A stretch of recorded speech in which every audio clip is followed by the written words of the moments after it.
the wedding night. He erased me, and the empire I built from the ashes. They said yes to each other under 2,000 white roses. 6 hours later, he slid divorce papers across a marble table and told her he'd never loved her, not for a single second. He'd married her to settle a war. Now he wanted her gone before sunrise because the woman he did love was waiting 3 floors below in the same hotel. Lena Voss walked into that penthouse a bride. She walked out a ghost in a $10,000 dress. But ghosts, it turns out, learn to haunt. Before we go any further, if you're watching from New York, from Houston, from a small town nobody's ever heard of, from anywhere at all, drop the name of your city in the comments so I can see how far this story travels tonight. Hit the like button, stay with me all the way to the end, because what Lena becomes by the final chapter is something none of them, not Adrian, not his family, not the men who laughed at her behind closed doors, ever saw coming. Let's begin. The elevator hummed on its way to the 42nd floor, and Lena Voss stared at her own reflection in the polished brass panel, trying to recognize the woman looking back. The dress was heavier than she'd expected. Ivory silk, hand-beaded across the bodice, a train that had taken 2 girls to manage all evening. Her hair was still pinned the way the stylist had left it 6 hours ago, though a few pieces had come loose during the last dance and now framed her face in a way that looked deliberate, almost styled, almost careless. Her lipstick was gone, her feet hurt. There was a smudge of someone else's cologne on her collarbone from a hug she couldn't remember receiving. She was 26 years old. She had been married for exactly 7 hours and 42 minutes. The elevator chimed. "After you, Mrs. Cade." The doors slid open, and Adrian was already standing in the foyer of the penthouse with his back to her, one hand in his pocket, the other holding a glass of something amber. He hadn't turned around. He hadn't looked at her since they'd left the ballroom. She told herself he was tired. She told herself a lot of things on the ride up. "It's cold in here," she said, because the silence was too big and someone had to put a word in it. "I'll have them fix it." He still didn't turn. She stepped out of the elevator, lifted the train of her dress with one hand, and walked past him into the living room. Floor-to-ceiling windows looked out on a city that glittered like it was in on a secret. Somewhere down there, the guests were still drinking champagne she had picked out. The band she had argued for was still playing. A 3-tiered cake that had cost more than her mother's funeral was being cut into slices and boxed up for people who would eat it at their kitchen counters tomorrow morning in their underwear. "Adrian." "Sit down, Lena." She turned. He had finally looked at her, and something in her chest tightened the way it had the first time she'd stood in front of a hospital room and known, before anyone said a word, what was on the other side of the door. "What's wrong?" "Sit down." "You're scaring me. I'm asking you to sit down. I'm not going to ask again." She sat. The couch was white, low, the kind of furniture that was designed to be looked at and not used. Her dress pooled around her legs like something that had been spilled. Adrian walked to the sideboard and refilled his glass without offering her one. He took his time with it. He always took his time with everything. "There's a folder on the table," he said. "I need you to read it." "What folder?" "The one on the table, Lena." She looked. There was a folder on the glass coffee table in front of her. Black leather. Expensive. The kind of folder a lawyer brings. She had not seen him put it there. He must have set it out before they left for the church, before she'd walked down the aisle, before she'd said, "I do" in front of 400 people and meant it with every cell in her body. Her hands didn't want to open it. She made them. Inside were 18 pages of legal paper. The first page said "Dissolution of Marriage" in block letters across the top. Her name was typed out in full. Lena Marie Voss. His name was typed out in full. Adrian Thomas Cade. There was a line at the bottom already signed in his handwriting. The ink looked fresh. The ink looked days old. She couldn't tell. Her ears were ringing. She could hear it very clearly, a high, thin tone, like a television left on in another room. "I don't understand." "Yes, you do." "Adrian, don't cry, please. If you cry, I'm going to have to sit through it, and I have somewhere to be." She looked up. He was watching her with an expression she had never seen on his face before, and she had spent 18 months studying his face. It wasn't cruelty. It wasn't even coldness exactly. It was the look a man gets when he is waiting for a difficult phone call to end. "You married me this morning." "I did. In front of my mother, in front of your mother, in front of 400 people." "I'm aware." "You danced with me. Adrian, you cried. During the vows. I saw you." "I know what you saw." "Then what is this?" He took a sip of his drink. She watched his throat move. She had kissed that throat 100 times. She had fallen asleep with her ear against it and listened to him breathe and thought, this is the safest place in the world. This is the only safe place there is. The marriage had a purpose, he said. The purpose has been served. It's done now. You're going to sign those papers and you're going to leave tonight. And tomorrow morning my people will make sure everyone understands it was a mutual decision. You'll be taken care of. There's a number in the folder. You won't have to work. You won't have to worry. A purpose. Yes. What purpose, Adrian? He set the glass down. It made a small, clean sound on the marble. You know who my father was. You know what he left me. When he died, there were debts, not money, other kinds. The Delmar family controlled a piece of the port that I needed. Your uncle controlled a judge I needed. Marrying you resolved both problems in a way that nobody could object to, because it looked like a love story. It was a love story. No, Lena, it wasn't. She laughed. She didn't mean to. It came out of her like a hiccup, sharp and wrong, and she clapped her hand over her mouth and stared at him over her fingers. You're joking. I'm not. You're joking, Adrian, because I know you, and I know I'm in love with someone else. The ringing in her ears got louder. What? I've been in love with her for 9 years. She left the country when my father was still alive because he wouldn't have allowed it. She came back 2 weeks ago. I didn't know she was coming back.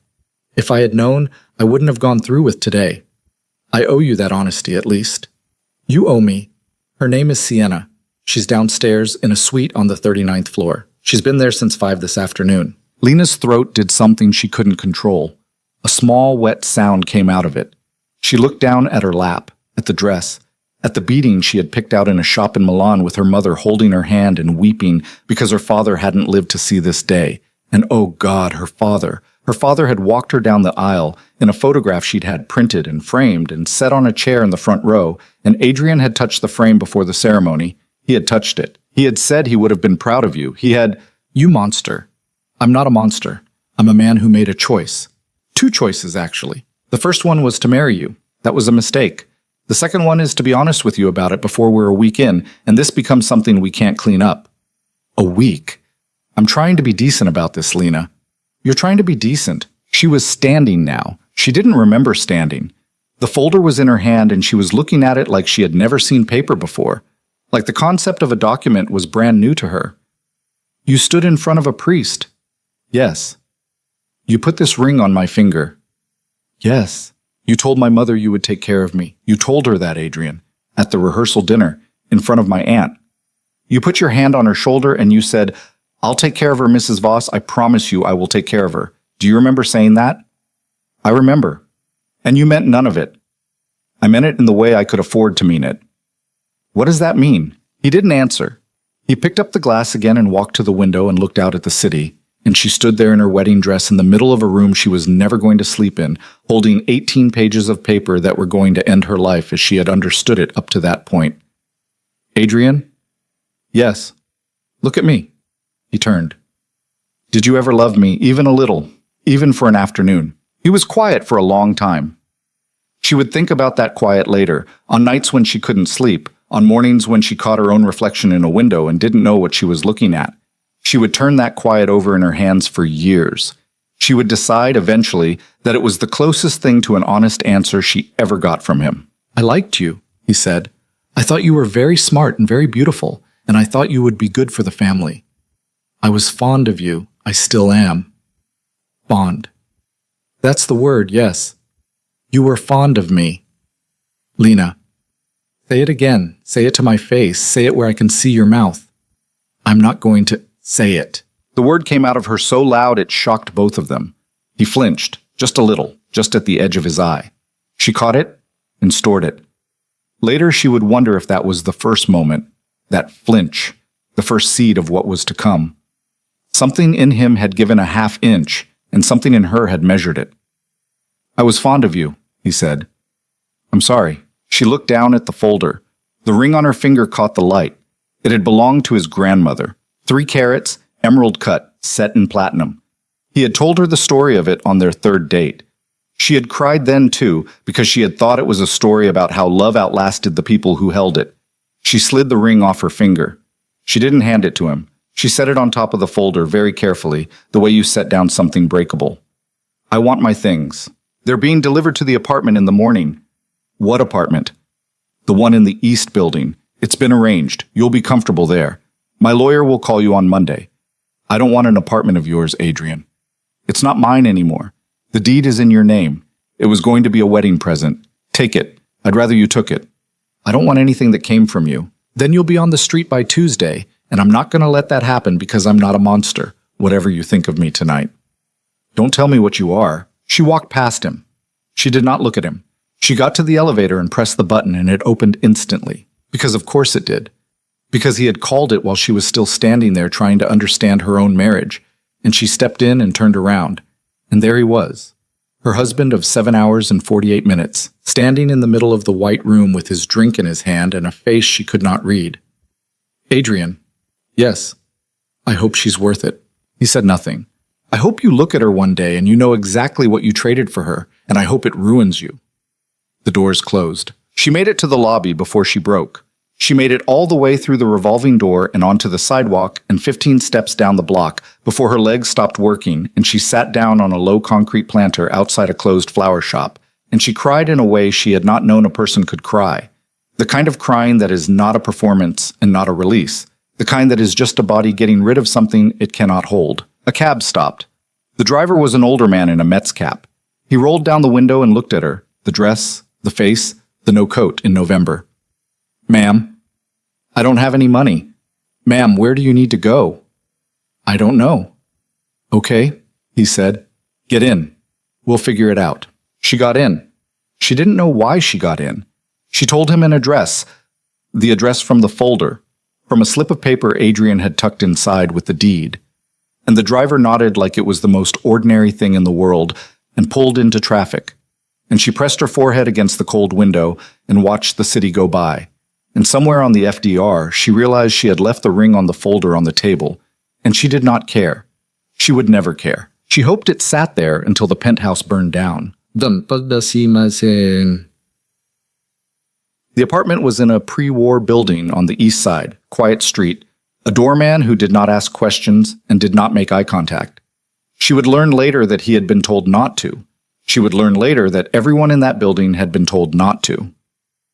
Adrian was careful about things like that. Adrian was careful about everything, which was, she would come to understand, the whole problem. The apartment was on the 9th floor. It had 2 bedrooms, a kitchen that had been renovated in the last year, and a window that looked out on an air shaft. The furniture was generic, rented probably, or bought in a single afternoon by an assistant who'd been handed a credit card and a square footage. There was a refrigerator with nothing in it. There was a bed made up with white sheets.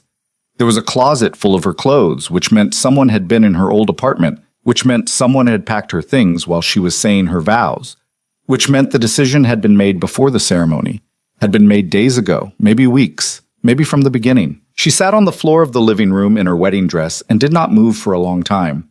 The sun came up eventually. She was surprised by it. She had expected the night to last longer. Her phone had been in a clutch at the reception.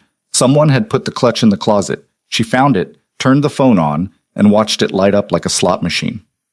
43 texts, 19 missed calls. Her mother, her aunt, 3 of her bridesmaids, a reporter from a paper she had never heard of. Her mother again. Her mother again. Her mother.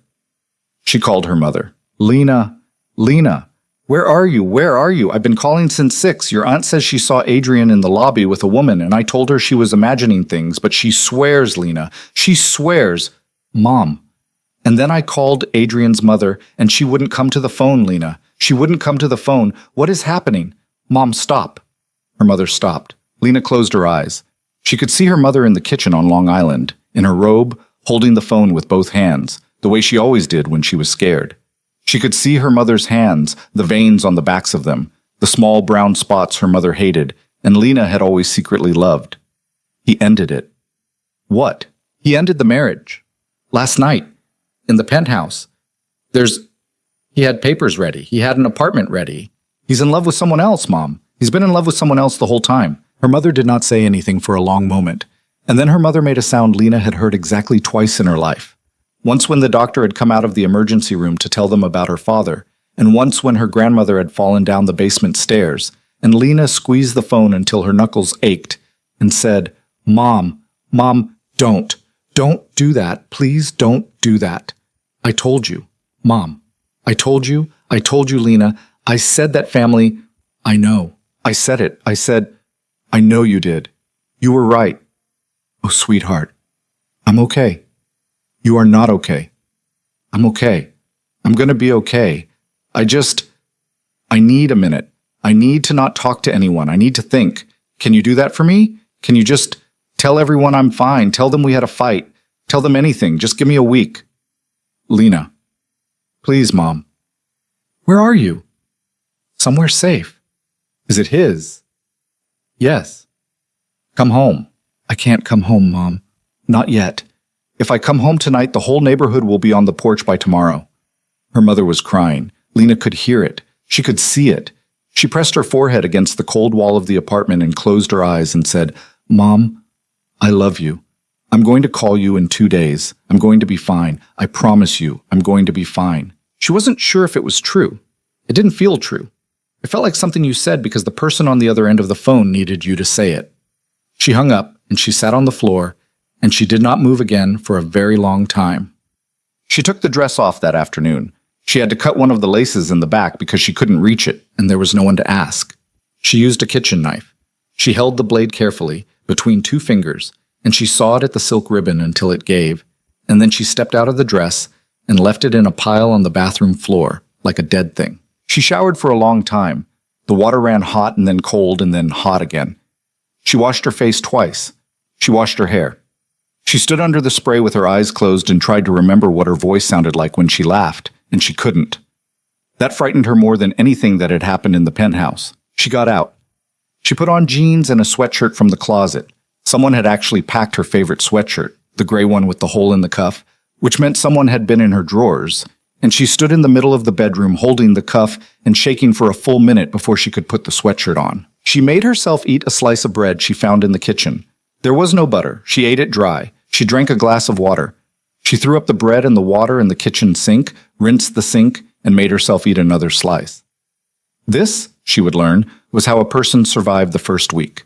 In slices of bread, in glasses of water, in small acts of mechanical obedience to the body that had, for reasons no one could explain, decided to keep going. Well, on day 3, a man came to the door. He was thin, 60s, a face like a retired school teacher. He wore a brown coat and carried a briefcase, and when she opened the door 2 inches on the chain, he held up a business card and said, Mrs. Cade, my name is... Don't call me that. He lowered the card. Ms. Voss, he said. My apologies. My name is Paul Albright. Your husband, your former husband, has retained me to handle the paperwork on your behalf. I'm not his attorney. I was hired specifically for you. I work for you now, if you'll have me. If you won't, I'll leave and I'll refer you to 3 other firms, none of whom have any connection to the Cade family. It's your choice. I'd like to come in and talk. I'm willing to do it in the hallway, if you'd prefer. She looked at him for a long time. He waited. He did not seem in any particular hurry. Something about him reminded her of her high school guidance counselor, a man who had told her, at 15, "You are smarter than you think you are, Lena, and the day you figure that out is going to be very bad for somebody," and she had laughed at the time and never forgotten it. She took the chain off. Come in. He came in. He took off his shoes at the door without being asked. He sat at the kitchen table and opened his briefcase, and he laid out a set of documents that were different from the ones Adrian had put in front of her at the penthouse. These documents were longer. These documents had more of her name on them and less of his. The apartment, he said. It's yours. Free and clear. There's a trust that will cover maintenance and taxes for 30 years. After that, you'll own it outright, and what you do with it is your business. I don't want it. I'd encourage you to want it. Why? He looked at her over the rim of his glasses. Miss Voss, I've been doing this work for 41 years.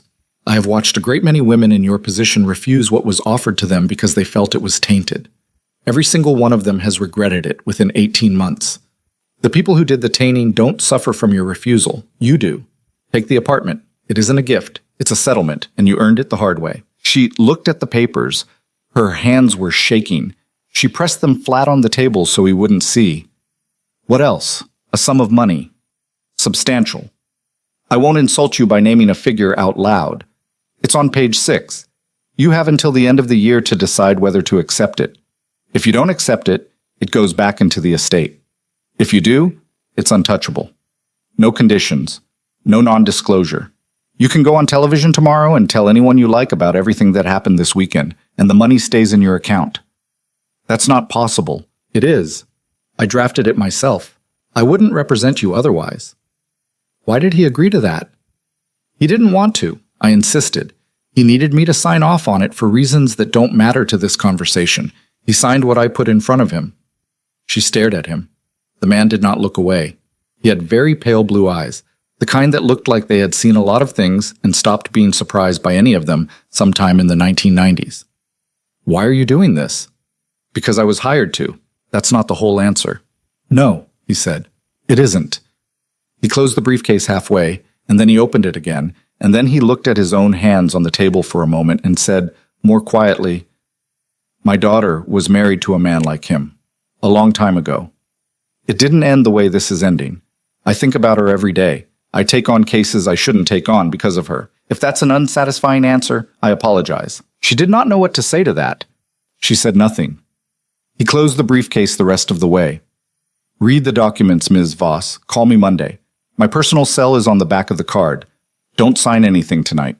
Don't sign anything this week. Wait until your hands stop shaking. They'll stop eventually. They always do." He left. He put his shoes back on at the door. He did not offer to shake her hand, which she was grateful for because she did not think she could have taken her hand off the table. She did not sign anything that week. She did not leave the apartment that week either. She watched television without sound. She slept in 2-hour blocks. She ate bread and eventually eggs she had delivered from a bodega around the corner. The delivery man was a teenager who called her miss and did not look at her face, and she tipped him $10 every time because it was the only human transaction she had, and it felt like something she should pay for. On day 8, she put on real clothes and walked to a coffee shop 3 blocks away. She did not get coffee. She sat by the window and watched people go by and tried to remember how to be a person in a room full of other people. A man held the door for a woman with a stroller. A girl dropped a pastry and picked it up and ate it anyway and laughed about it with her friend. 2 old men were arguing in a language Lena didn't speak about a newspaper one of them had folded wrong. The world was still happening. She had forgotten that it would. She stayed for an hour. She did not cry. She walked home and she slept for 6 hours straight, and when she woke up, it was dark and she was hungry, and she thought, for the first time in a week, about what she was going to do next. Not tomorrow. Not this week. Next, in the bigger sense. The rest of a life she had not planned to be living. She did not have an answer. But the question had shown up, and that was more than she'd had the day before. The envelope came on day 12. It was slid under the door sometime between 3 and 6 in the morning. No stamp, no return address. Thick cream paper, her name on the front in a hand she didn't recognize. Just Lena, no last name, as if last names didn't apply anymore. She opened it at the kitchen table with a cup of tea going cold next to her. Inside was a single sheet of paper, 6 lines of type. "Ms. Voss, Paul Albright speaks highly of you. I don't know if that's a compliment, given how little Paul speaks at all. I have an office on 47th Street. If you are willing, come on Thursday at 2 p.m. and we can talk about what comes next. There is no obligation. If you don't come, I won't contact you again. M. Hale." Below the signature, a street address. Nothing else. She read it 3 times. She turned the paper over. The back was blank. She put the paper down. She picked it up. She put it down again. Thursday was 4 days away. She spent those 4 days in a state she would later describe to the only person she would ever describe it to as the last version of myself I didn't like. She was afraid of the paper. She was afraid of going. She was afraid of not going and spending the rest of her life wondering what the paper had been. She called her mother twice and did not mention it.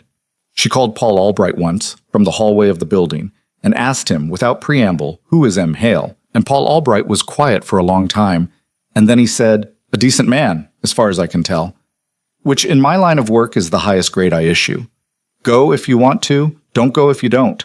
I can't make that call for you. And then he had hung up, and she had stood in the hallway holding a dead phone and thinking, nobody in my entire life has ever said I can't make that call for you to me before. And something about the sentence had gone through her like a small, clean current. On Thursday morning, she showered. She put on the nicest thing in her closet that wasn't from the wedding, a black sweater, gray slacks, flat shoes. She did her hair in a low knot. She did not put on makeup.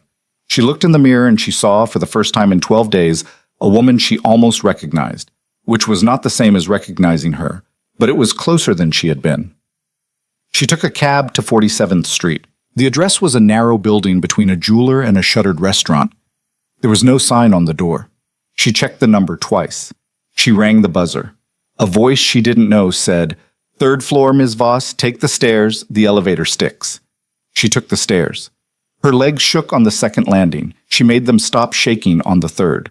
The door at the top was open. Inside was a single large room with tall windows, bookshelves from floor to ceiling on 2 walls, a worn leather couch, a desk, and at the desk, a man in a charcoal sweater who was writing something by hand on a yellow pad. He did not look up when she came in. He finished his sentence. He put the pen down. Then he looked up. He was 40, maybe 45, brown hair with a little gray at the temples, a face that was not handsome, exactly. His nose had been broken at some point and never quite set right, but a face you would remember. Quiet eyes. The kind of stillness that did not come from peace, the kind that came from practice. "Ms. Voss?" "Mr. Hale." "Marcus is fine." "Marcus." "Please sit down." She sat on the couch. He did not sit behind the desk. He came around it and sat in a chair across from her, forearms on his knees, hands loose between them. He did not offer her coffee. He did not apologize for anything. He did not look at her with pity, which she noticed immediately, and which she would later decide was the single thing that made her stay in the room. "I'll be direct," he said. "I'm going to ask you some questions. You don't have to answer any of them. If you get up and leave right now, I'll walk you to the door and hold it for you, and I won't ever bother you again. Is that acceptable?" "Yes." "Good. First question. Do you know who I am?" "No." "Good. I'd have been worried if you did." Second question. Do you know why you came here today? She thought about it. She had thought about it the whole cab ride. "No," she said. "Not really." Also good. Third question. He paused. He looked at her for a long moment, and she had the distinct sense of being measured, not weighed, measured, the way a tailor measures a length of fabric before deciding what it can be made into. "What did you do before you met Adrian Cade?" She blinked. "What?" "Your job, your life." "Before him, I worked for a research firm. I was an analyst. I looked at companies before people bought them. I was good at it. I was going to make director in another year. I quit 8 months ago because Adrian said because we were getting married, and he said there was no need, and She stopped. Her throat had done something without permission. She swallowed. "Go on." I let him talk me into it. I shouldn't have." "No, you shouldn't have. But you did, and that's not the part of this story that matters anymore." She looked at him. He was looking back. Not warmly, not coldly. Just looking. The way a person looks when they are genuinely paying attention, which was, she was beginning to realize, something that had not happened to her in a very long time. "What do you want from me, Mr. Hale?" "Marcus." "What do you want from me, Marcus?" He leaned back a little. He picked up a pen off the low table between them and turned it once in his fingers and set it down. "I run a business," he said. "It's a consulting business. On paper. In practice, it's something a little more complicated than that. And I'm not going to pretend with you because you'll find out anyway, and I'd rather not start this relationship, if we have one, with a lie. I advise people. Sometimes the people are companies. Sometimes they're families. Sometimes the families are the kind of families your former husband belongs to. And sometimes the advice is the kind of advice that keeps those families from eating each other alive. I've been doing this for 15 years. I'm very good at it. I don't take on many clients, and I don't take on many employees, and I'm not in the habit of writing letters to women I've never met." "Then why did you write one?" "Because Paul Albright called me. He told me he didn't know you. He didn't say that. He said he couldn't make a call for you. What he was doing, when he said that, was making a call for me. Paul has a number of irritating habits, and one of them is that he won't recommend anyone for anything out loud. What he does is mention them to you twice and wait to see if you notice. He mentioned you to me twice."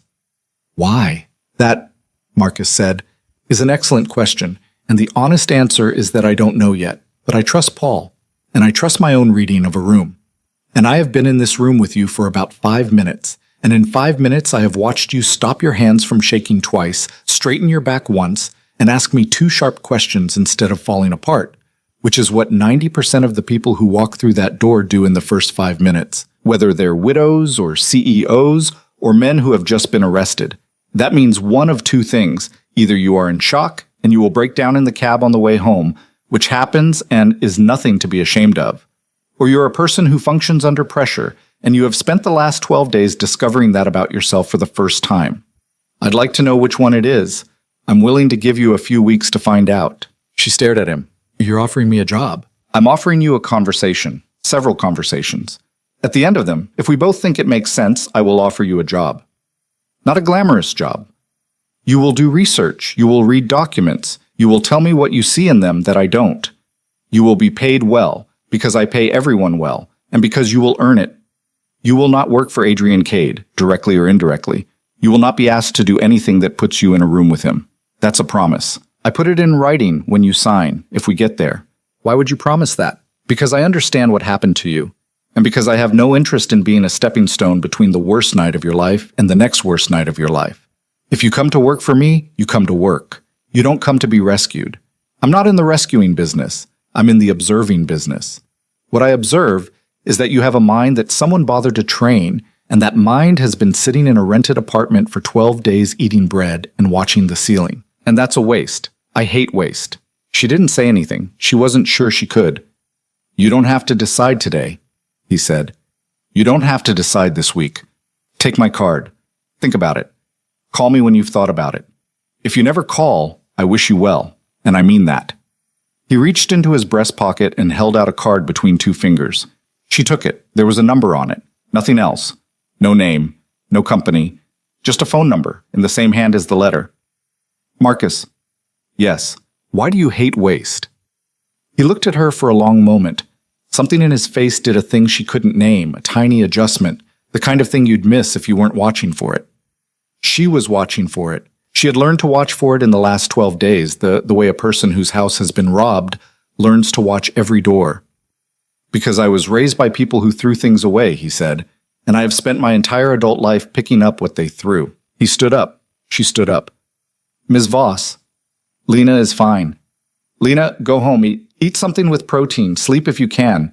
Don't answer your phone for anyone whose name ends in Cade. I'll be at this number when you're ready. She walked down the 3 flights of stairs and out onto the street, and she stood there for a full minute on the sidewalk with the card in her hand and the cold cutting through her coat. And she realized she was not crying, and she was not shaking, and she was not, for the first time in 12 days, afraid. She was something else. She wasn't sure what to call it yet. She put the card in her pocket and she started walking. She walked the whole way home. 31 blocks. She did not take a cab. She did not stop at the coffee shop. She walked past a bridal store on Fifth Avenue without looking in the window, and she walked past a bar where a man she had gone to college with was having a drink by himself and did not see her. And she walked into her building and nodded at the doorman and took the elevator to the 9th floor and unlocked the apartment and sat on the couch in her coat. And she took the card out of her pocket and looked at it, and she put it on the coffee table in front of her, face up, number showing. She did not call him that night. She did not call him for 6 more days. But the card stayed on the coffee table, face up, number showing, and every morning when she walked past it on her way to the kitchen to boil water for tea, she saw it. And every morning she did not move it. And every morning the apartment felt a 1/4 inch smaller, and the city outside the window felt a 1/4 inch closer, and somewhere, in a part of her she had not yet learned the name of. Something that had been lying very still for 12 days opened one eye and began, slowly, to pay attention. Somewhere across town, in a penthouse she would never see again, Adrian Cade was pouring a drink for a woman who would, in 11 months, break his heart in a way he was not prepared for, in a way he would not recover from, in a way that would one day be told and retold in rooms he would not be allowed into. He did not know that yet. He thought he had won. He would have a little while longer to think so. She called him on the 7th morning. She had woken up at 4 without meaning to, which had become a habit, and she had lain in the dark for an hour watching a square of streetlight move across the ceiling. And then she had gotten up and made tea and sat on the couch with her knees drawn up under her sweatshirt, and the card was still on the coffee table face up. And she had looked at it the way a person looks at a door they have been circling for a week. And she had thought, if I don't do it now, I'm going to keep not doing it, and that's going to be its own answer. And I don't want that to be my answer. She picked up her phone. She dialed. It rang twice. Marcus Hale. It's Lena Voss. Good morning. I'm sorry. Is it too early? I've been up since 4, it's fine. Have you had breakfast? No. Have breakfast, then come to the office at 10. We'll talk. He hung up. No pleasantries, no confirmation, no looking forward to it. Just the dial tone and a kitchen that suddenly felt very small around her. She stared at the phone in her hand and she laughed, once, a short dry sound that surprised her, because it had been a laugh and not a sob, and she had not known she still had laughs in her. She made eggs. She ate them. She put on the black sweater again because it was the only thing she owned that felt like armor, and she took a cab to 47th Street and she climbed the 3 flights of stairs and she knocked on the open door, and Marcus Hale was at the same desk in the same charcoal sweater, and he did not look up, just said, "Sit. I'll be a minute." She sat. He finished what he was writing. He capped the pen. He came around the desk and sat in the same chair and looked at her the same way he had looked at her the week before, which was, she realized now, his default way of looking at anything. Close attention without judgment, which was so rare in the circles she had been moving in for the last 2 years that she'd forgotten it was available. "You came back." "I came back." "Why?" "Because I didn't want to be the kind of person who doesn't." He considered that. "Acceptable answer," he said. "Let's begin." He slid a folder across the low table. Not black leather this time, just a manila folder creased at one corner with a paper clip on the front holding a sticky note that said LV in blue pen. "Open it." She opened it. Inside were printouts, corporate filings, a quarterly report, a news clipping, a photograph of an industrial facility from the air. She recognized the format. She had made folders like this 100 times in her old life. Her hands knew what to do with it before her brain did. She took the clip off. She laid the pages out in order. She started reading. Marcus did not speak. She read for 11 minutes. He didn't interrupt. He didn't watch her, exactly. He looked out the window for most of it, at a pigeon on the fire escape across the street, and he let her work. When she set the last page down, she realized she had been leaning forward, and her tea, which someone had set by her elbow without her noticing, was still half full and still warm. "Well," he said, "this company is lying." "Which one?" "The holding company on page 4, the one that bought the facility in Newark. They're reporting the purchase price as 11.2. But the facility was valued at 19 last spring by the county assessor. Either they got the deal of the century, which is not impossible but would have made the trade papers, or the real price was paid somewhere else, under a different name, and this is the cover number. I'd want to see the assessor's records and the title transfer history. I'd also want to see who's on the board of the holding company, because if any of those names show up on the board of the seller, the whole thing is self-dealing and the 11.2 is a tax fiction. She stopped. She had not meant to say that much. Marcus Hale was looking at her, really looking. For the first time since she'd walked into the room, he was not doing the measuring thing. He was doing something closer to listening, and it was unsettling in a way the measuring had not been. "How long did that take you?" 11 minutes. I gave that folder to a man I've worked with for 9 years.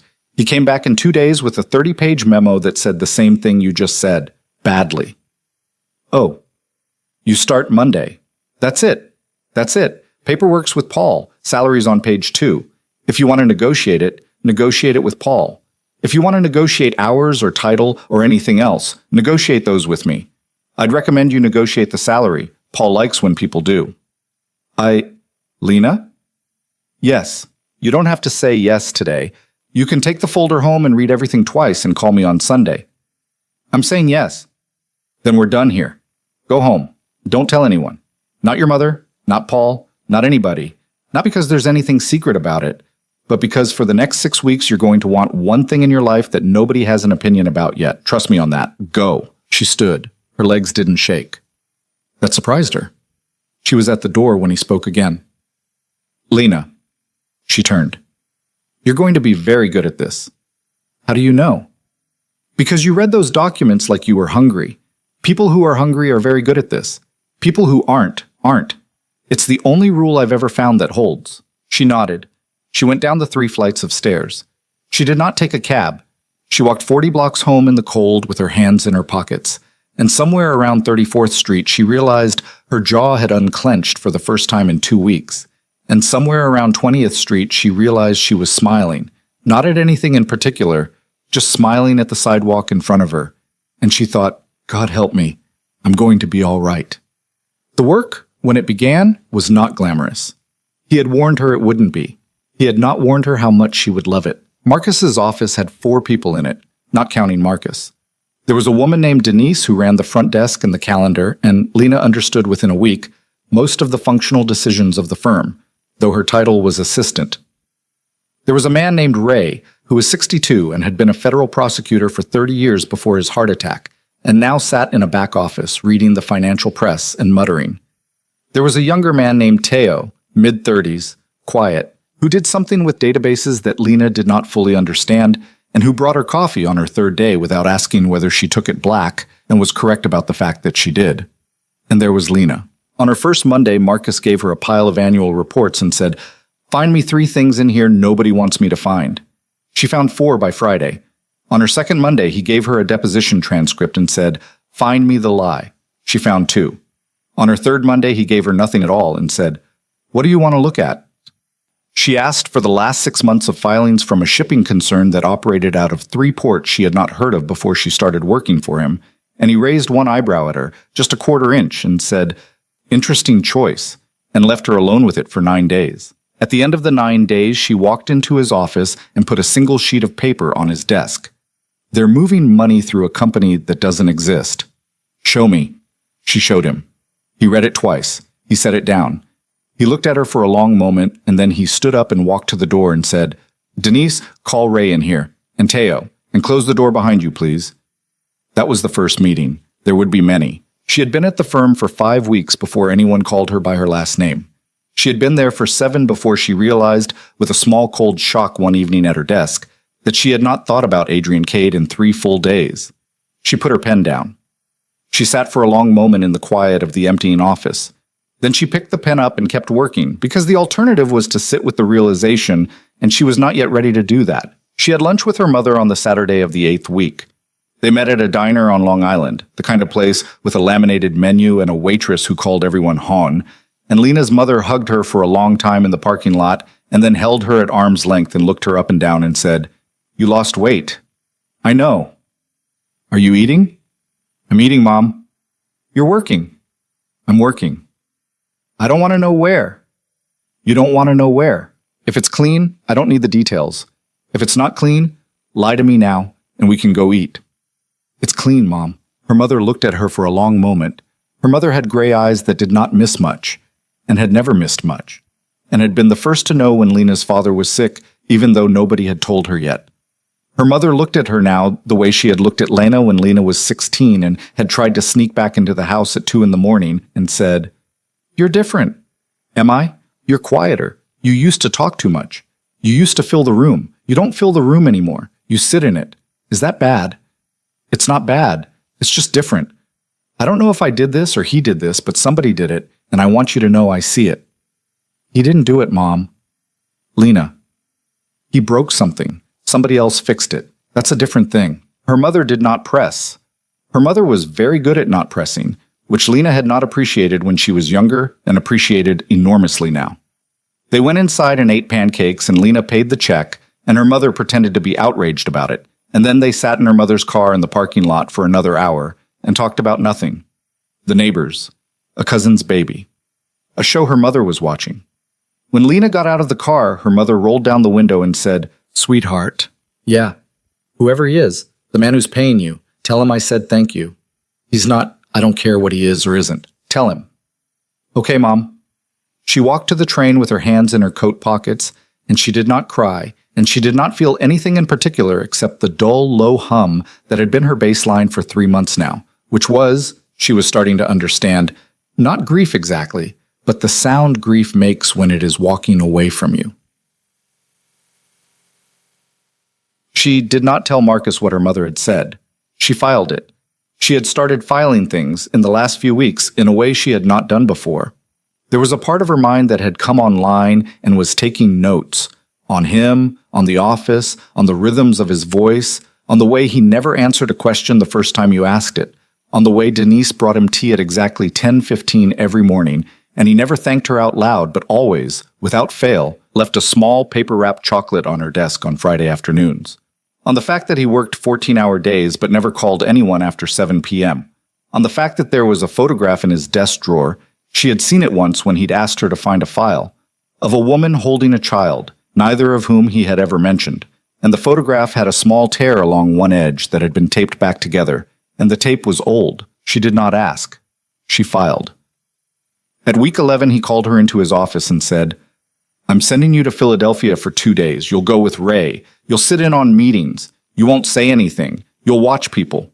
When we get on the train home, you'll tell me everything you saw, and if you're as good as I think you are, you'll have seen something Ray didn't." "What are the meetings about?" "It doesn't matter. You'll figure out what they're about in the first 10 minutes of the first one. What matters is the room." She went. Ray wore a bad tie and complained about his knees for the entire Amtrak ride. They met in a conference room on the 14th floor of a building Lena would never find again if she tried. There were 7 men in the room and 1 woman. The woman spoke twice, briefly, and the men did not look at her when she spoke, which told Lena everything she needed to know about the woman's position, which was that the woman was the most important person in the room, and the men were pretending otherwise because they had not yet figured out what to do about it. On the train home, Lena told Marcus about the woman. Marcus laughed, a short, real laugh, the kind she had learned was rare from him, and said, "Ray, did you catch that?" "I caught a headache," Ray said. Lena caught her. "Lena catches a lot of things," Ray said. "I'm going to sleep now. Wake me up in Trenton." Marcus looked at Lena across the aisle of the train. The car was mostly empty. It was raining outside. The window was cold against her shoulder. "That woman is going to run that organization within a year," he said. "I know. We're going to need to know her, quietly. I'll start a file." "You already started a file. I could see you doing it." "I did." "Good." He opened his book. He read for the rest of the ride. She watched New Jersey go by out the window, and she thought about the woman in the conference room, and she thought about her own face in the reflection of the train window, which she could see faintly against the dark, and she thought, "I am becoming someone." And the thought did not frighten her the way it would have 3 months ago. It did something else. It made her hungry. Adrian Cade during those weeks was not thinking about her. He had said that to Sienna in the penthouse the morning after the wedding, when Sienna had asked him, with her head on his chest and one finger tracing a slow circle on his sternum, "Do you think about her?" And he had said no, and he had meant it, and even if he hadn't meant it, it would have been the right thing to say. He did not think about Lena because there were other things to think about. His father's organization, which had come into his hands too quickly and with too many strings on it, was showing the first fine cracks that always show in structures built on a dead man's reputation. A shipment out of Baltimore had been late. A cousin in Queens had taken a meeting he had not been authorized to take. A man named Petrillo, who had been loyal to Adrian's father for 30 years and to Adrian for 18 months, had stopped returning calls on a Tuesday afternoon, and no one could explain why. Adrian handled these things the way he had watched his father handle them. Firmly, publicly, with the kind of casual violence that was mostly implication. He broke a glass at a dinner in Bay Ridge, and 3 men went home and called their wives and told them to pack. He sat across from Petrillo in a booth at a restaurant on Court Street and spoke so quietly the waiter could not hear, and Petrillo came back into the fold by the end of the espresso. He felt, as he did these things, the same thing he had always felt when he did them, a low hum of competence, a rightness, the sense of a man doing the job he had been raised to do. He did not notice, because he had never been taught to notice, that none of it was actually working. The shipment out of Baltimore, the next one, was also late. The cousin in Queens was not taking meetings anymore, which should have been a relief but was not, because Adrian could no longer tell whether the cousin had been brought to heel or had simply gone quieter. Petrillo came to every meeting Adrian called, showed up on time, sat where he was told to sit, and somewhere around the 3rd month, Adrian began to feel, without being able to name it, that Petrillo was watching him, and the watching was not the old watching, the watching of a lieutenant looking at a leader, but the watching of an actuary, someone tallying a column. Sienna, in those months, was happy. Sienna was happy in a way that made Adrian feel when he came home at 11 at night to find her on the white couch with a glass of wine and her feet tucked under her, that he had done the right thing, that the wedding and the papers and the woman he had sent away in a cab had all been part of a necessary straightening of a bent life.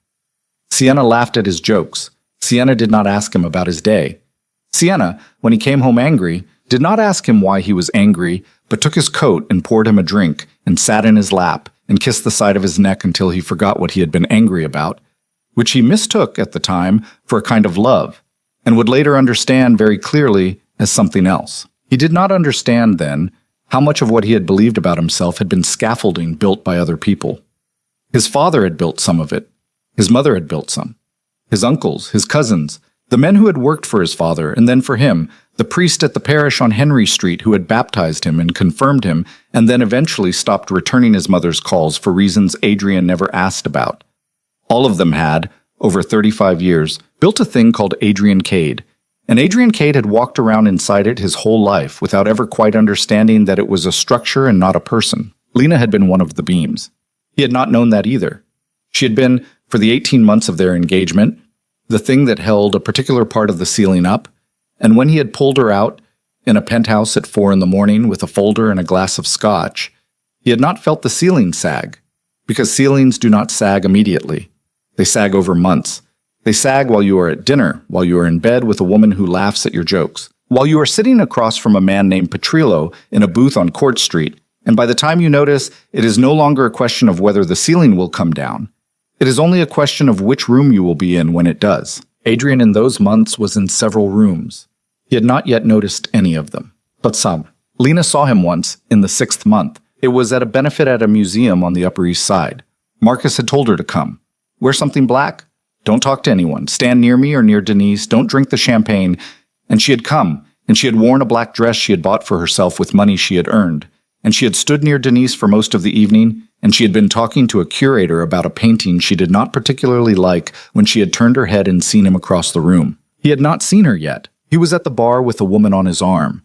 Not the woman from the penthouse, or perhaps the woman from the penthouse. She couldn't tell from across the room. She had never seen Sienna's face, and he was laughing at something a man in a gray suit had said. He looked the same. That was the worst part. She had expected him to look different. She had spent 6 months believing, without letting herself name the belief, that the earth would have marked him in some way, that his hairline would have receded, or his shoulders would have narrowed, or his laugh would have developed a thinness. And instead he was just Adrian, the same Adrian she had walked down the aisle toward. And he was fine, and he was laughing. Her hand did not shake. She noted that. She filed it. Denise was at her elbow within 10 seconds. We can leave. No. Lena. I said no. I'm fine. Don't hover. He'll notice if you hover.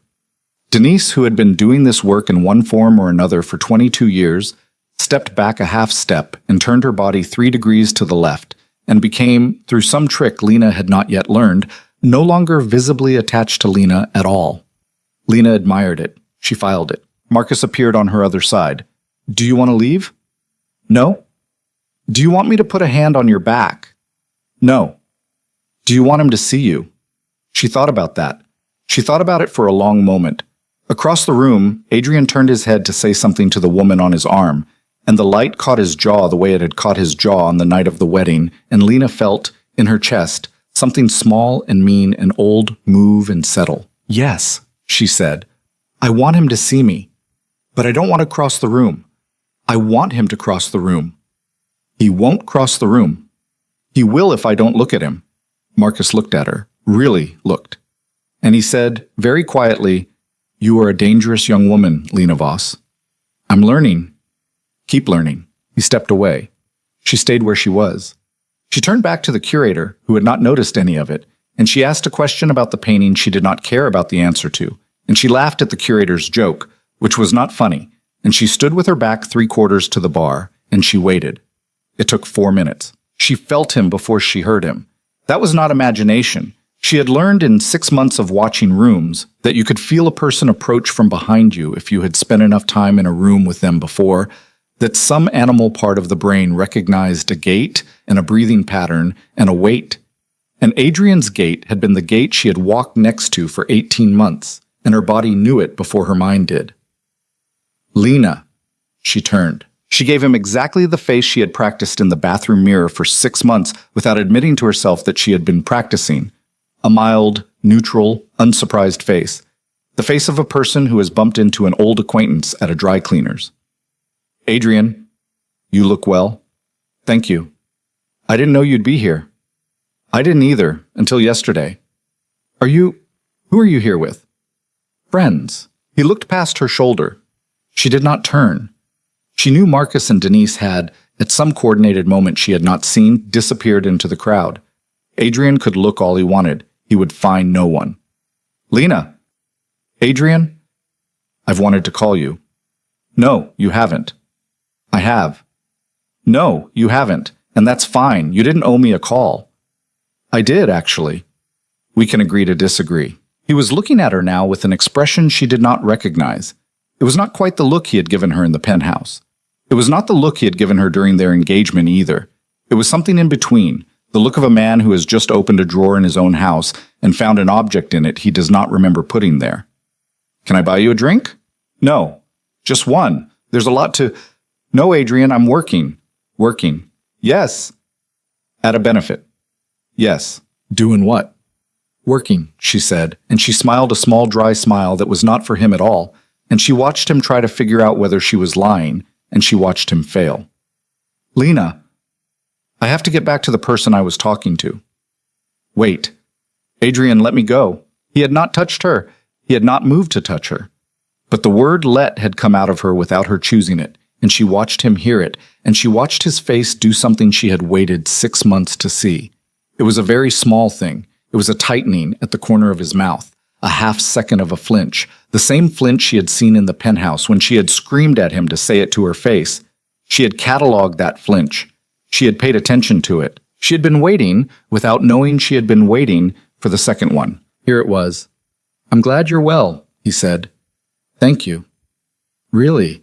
I hope you're happy. I am. Good. Good night, Adrian. She turned. She walked. She did not look back. She crossed the gallery and she found the curator where she had left him, and she asked him another question about the painting, and the curator, who was slightly drunk now and did not know he had been a prop for the last 4 minutes, launched into an answer she did not hear a word of, because her ears were ringing again. Not the wedding night ringing, a different ringing, a sharper and cleaner one, the ringing of a bell that has just been struck for the first time. Marcus rematerialized at her side 15 minutes later. Well, how was that? Educational. What did you learn? She thought about it. The ringing in her ears had quieted. Her hands were still steady.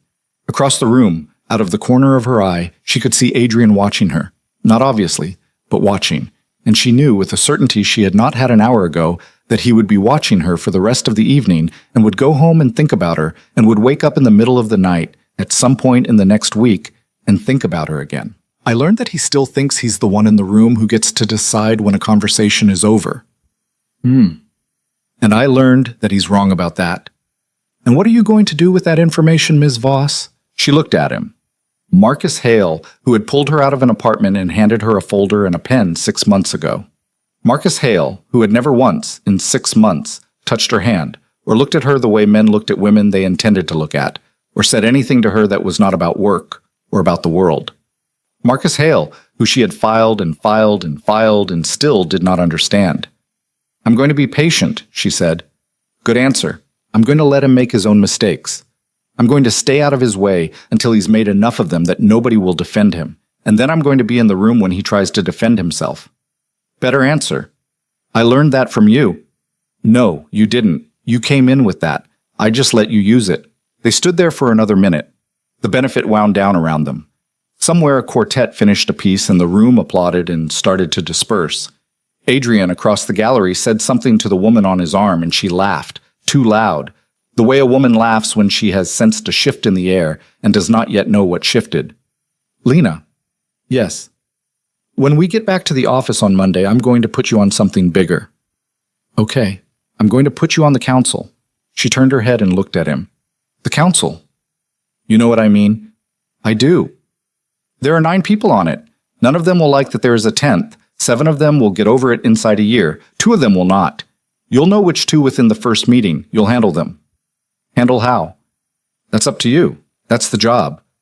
Why me? Because the last 6 months have been an audition, Ms. Voss, and you passed it.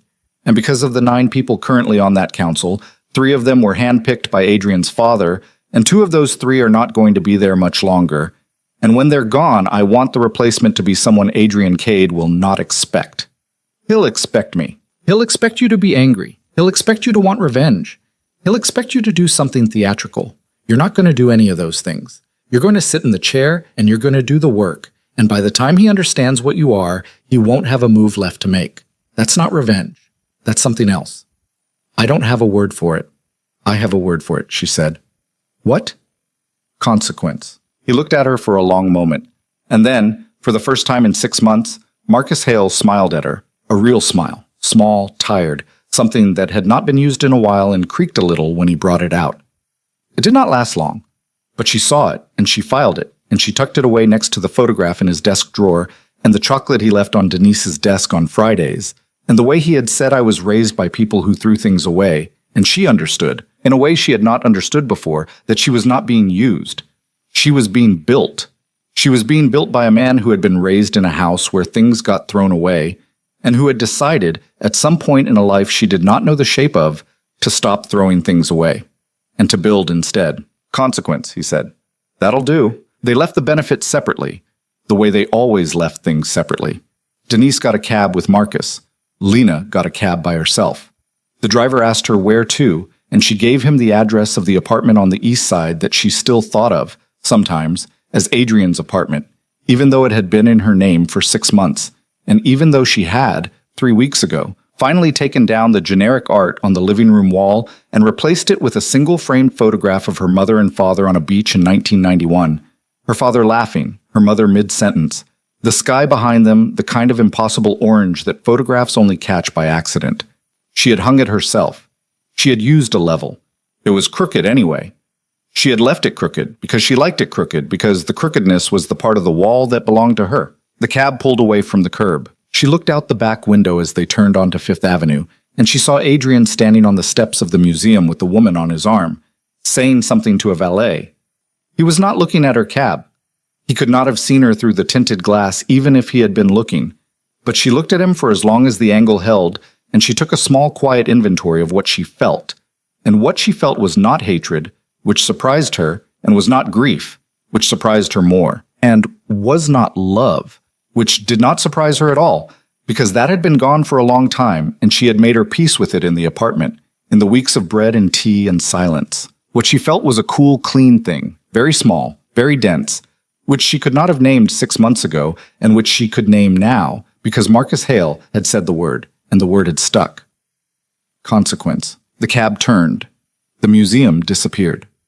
She settled back in her seat and watched the city slide past her window, and somewhere between 72nd and 68th, she realized she was tired. Not in the ruined way she had been tired in November, but in the ordinary way a person is tired after a long day of doing difficult work, and she closed her eyes for a few blocks and let the cab carry her home. And the driver, who had been driving for 31 years and had seen every kind of woman ride in his cab, glanced at her once in the rearview mirror and decided, correctly, that she was one of the ones who was going to be fine. She paid him. She tipped him well. She went inside. She took off the black dress and hung it up, and she stood for a long time at the window of her living room looking out at the air shaft, which was the view she had once thought was a cruelty and had come to understand, slowly, was only a view. And she thought about the council, and she thought about the 2 people who would not accept her, and she thought about Adrian on the steps of the museum, and she thought about the flinch at the corner of his mouth, and she turned off the lights and went to bed, and she slept, for the first time in 6 months, all the way through the night without waking up once. In the morning, she made coffee. She sat at the kitchen table. The card Marcus had given her 6 months ago was still on the table where she had put it that first night, face up, number showing. But the number was in her phone now, and she did not need the card anymore. She picked it up. She looked at it. She tore it in half and dropped it in the trash, not as a gesture, not meanly, just because it was finished, the way you throw away a train ticket after the trip. Then she went to work. The council met on the 3rd Tuesday of every month in a private room above a restaurant in the West 30s, a place with no name on the door, and a staircase that smelled like wet wool and garlic. Lena walked up those stairs for the first time on a Tuesday in April, 6 months and change, after she'd walked out of a penthouse in a wedding dress. And she walked up them behind Marcus Hale in a navy suit she had bought on a Sunday afternoon with Denise, who had stood outside the dressing room and said, without looking up from her phone, the other one. The one that makes you look like you already own the building. She was 27 years old now. She had a birthday in February, and she had not told anyone, because she had not wanted the office to make a fuss, and Denise had known anyway and had left a single slice of chocolate cake on her desk in a paper box with no note. And Lena had eaten it at 4 in the afternoon at her computer while reading a quarterly report. And it had been, she thought, the best birthday she had ever had. The stairs creaked. Marcus didn't look back. Remember what I told you. Sit where I'm told. Don't speak first. Don't agree to anything. Don't disagree out loud either. If I have an objection, write it on the pad and slide it to you. And drink the water, not the whiskey. Good. And watch Petrillo. He glanced over his shoulder at her. Just a flick. Why Petrillo? Because he's the one who's going to try to smile at me the most, and I want to know why. Marcus pushed open the door at the top of the stairs. The room was bigger than she had expected. Long mahogany table, 10 chairs, a sideboard against the back wall with bottles on it, a single chandelier that looked older than the building. There were 7 men already seated when they came in, and 1 woman and an empty chair at the head for Marcus, which Lena noted because she had not known, until that moment, that Marcus sat at the head of anything. Nobody stood up. Evening, Marcus said. Marcus. Marcus. A chorus of flat greetings, 9 different men's voices saying the same word 9 different ways. The woman did not say anything. The woman was in her 50s, silver hair cut short, a gray suit, a face that looked like it had been left out in weather for a long time. She looked at Lena for exactly 3 seconds and then looked away. And Lena felt accurately that she had just been weighed and would be weighed again. This is Lena Voss. She's taking Corrigan's seat. Corrigan's dead a week, one of the men said. He was heavy, 50s, a face like a boxer who had stopped boxing 20 years before. That's fast. He's dead a week and the seat is empty for a reason, Petrillo. I filled it. Sit down, Lena. She sat. Marcus had put her at the middle of the table, on his left, 2 chairs from the end. Petrillo was across from her and 1 seat down. Petrillo looked at her. Petrillo smiled. There it is, she thought. Pleased to meet you, Ms. Voss. Likewise, Mr. Petrillo. I knew your husband. The room did not go silent because the room had been quiet to begin with, but something in it shifted. A held breath. A half-second of attention. Marcus did not move. Marcus was pouring water from a carafe into a glass, and he did not look up. I knew him too, Lena said. A laugh from down the table. A short one. The woman in the gray suit who had a low voice and an accent Lena could not place. Petrillo's smile did not change, but something behind it adjusted, the way a curtain adjusts when a window is opened in another room. I meant no offense. None taken. It's a strange thing, a new face at this table. I imagine it is. I'll try to be useful. Useful how, Ms. Voss? Marcus set the carafe down. Petrillo, we're not doing introductions tonight. We're doing the docs. You have a report. Give us the report. Petrillo looked at Marcus. Marcus looked back. It was a look Lena had not seen him give anyone before. It was not threatening. It was not even unfriendly. It was the look of a man who had already decided how a conversation was going to go, and who was willing, out of a kind of professional courtesy, to let the other person discover that on their own. Petrillo gave the report. Lena listened. She wrote nothing down.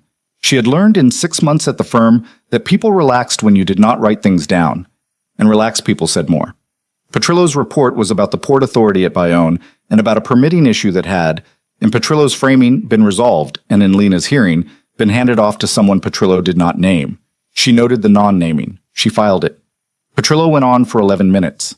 When he was done, a man named Marasco went next, about a trucking company in Elizabeth, and then a man named Chen, about a restaurant group in Flushing, and then the woman in gray, whose name Lena caught as Oriana, about a construction bid out in Nassau County that had gone wrong in a way that, from the sound of it, had cost somebody a great deal of money. Nobody asked Lena anything.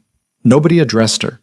She sat and drank her water and watched 9 faces take turns becoming the face that was talking, and she watched 8 faces at a time arrange themselves into the faces that were listening, and she learned, in 90 minutes, more about the inside of that room than 6 months of reading reports had taught her about the outside of it. At the end of the meeting, Marcus said, "One more thing. Adrian Cade has asked for a sit-down. I told him he could have one 3 weeks from Thursday. He can bring 1 person. I'll be bringing 2. The room did not react visibly. Lena did not react visibly. Petrillo's eyes flicked to her and back to Marcus inside half a second. What's he want? Marasco said. He didn't say. He'll say it on the night. You're bringing her, Petrillo said, and tilted his head an inch in Lena's direction. I haven't decided who I'm bringing. I said two. That's all I said. Petrillo. Marcus. You have something on your mind. Say it now. Petrillo smiled again. It was a softer smile this time, apologetic almost, the smile of a man who has been caught pulling at a thread and wants you to know he was only testing the weave. I don't have anything on my mind. I'm an old man. I notice things. That's all. Notice them quieter. Yes, Marcus. The meeting broke up. Men stood, shook hands, drifted toward the sideboard. Two of them took whiskey. One took nothing. Oriana took a glass of wine and carried it to the window and stood looking out at 9th Avenue without speaking to anyone, and Lena stood for a moment by her chair and tried to decide what to do with her body, which was what every new person in every room had to decide, which was, she had learned, one of the great secret questions of adult life.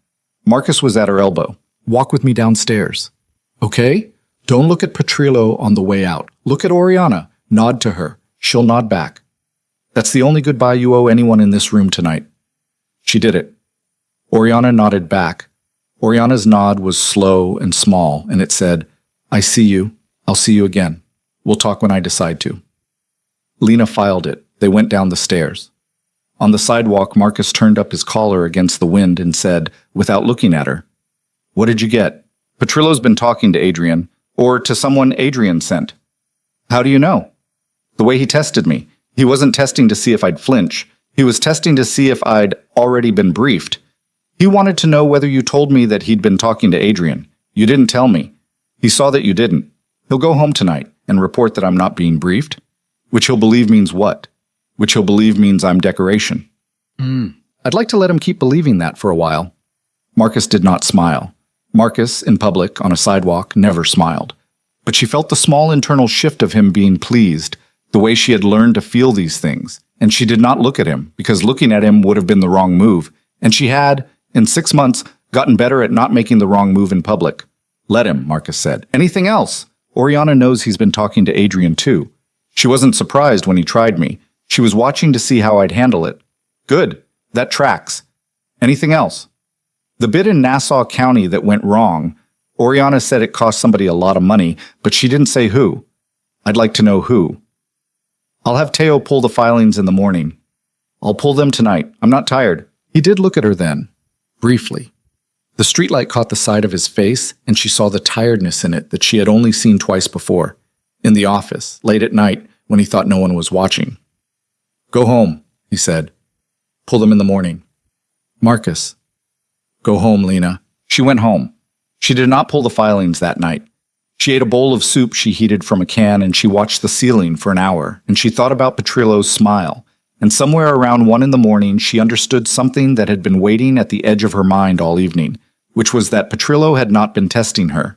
Petrillo had been testing Marcus. Petrillo had wanted to see whether Marcus would correct him, would snap at him, would defend her. Marcus had not. Marcus had only said, sit down and moved on, which was the answer Petrillo wanted, because the answer Petrillo wanted was that Marcus had brought her to the table for reasons that were not about Marcus, which was to say, for reasons that could be worked around. She lay in the dark, and she understood that she had been correctly underestimated. She had earned the underestimation. She had helped produce it. She fell asleep with the comforter pulled up to her chin and the small, cool feeling in her chest that had become, in the last month, the closest thing she had to joy.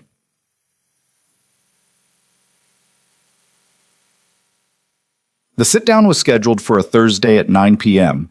at a restaurant in Tribeca that had been closed for a private event, which meant closed for them. Marcus had chosen the place. Marcus had chosen the time. Adrian had agreed to both without arguing, which Lena, reading the note of the exchange Denise had typed up, had found interesting. The Adrian she had known would have argued for the sake of arguing. The Adrian she had known would have insisted on his own restaurant, his own hour, his own table.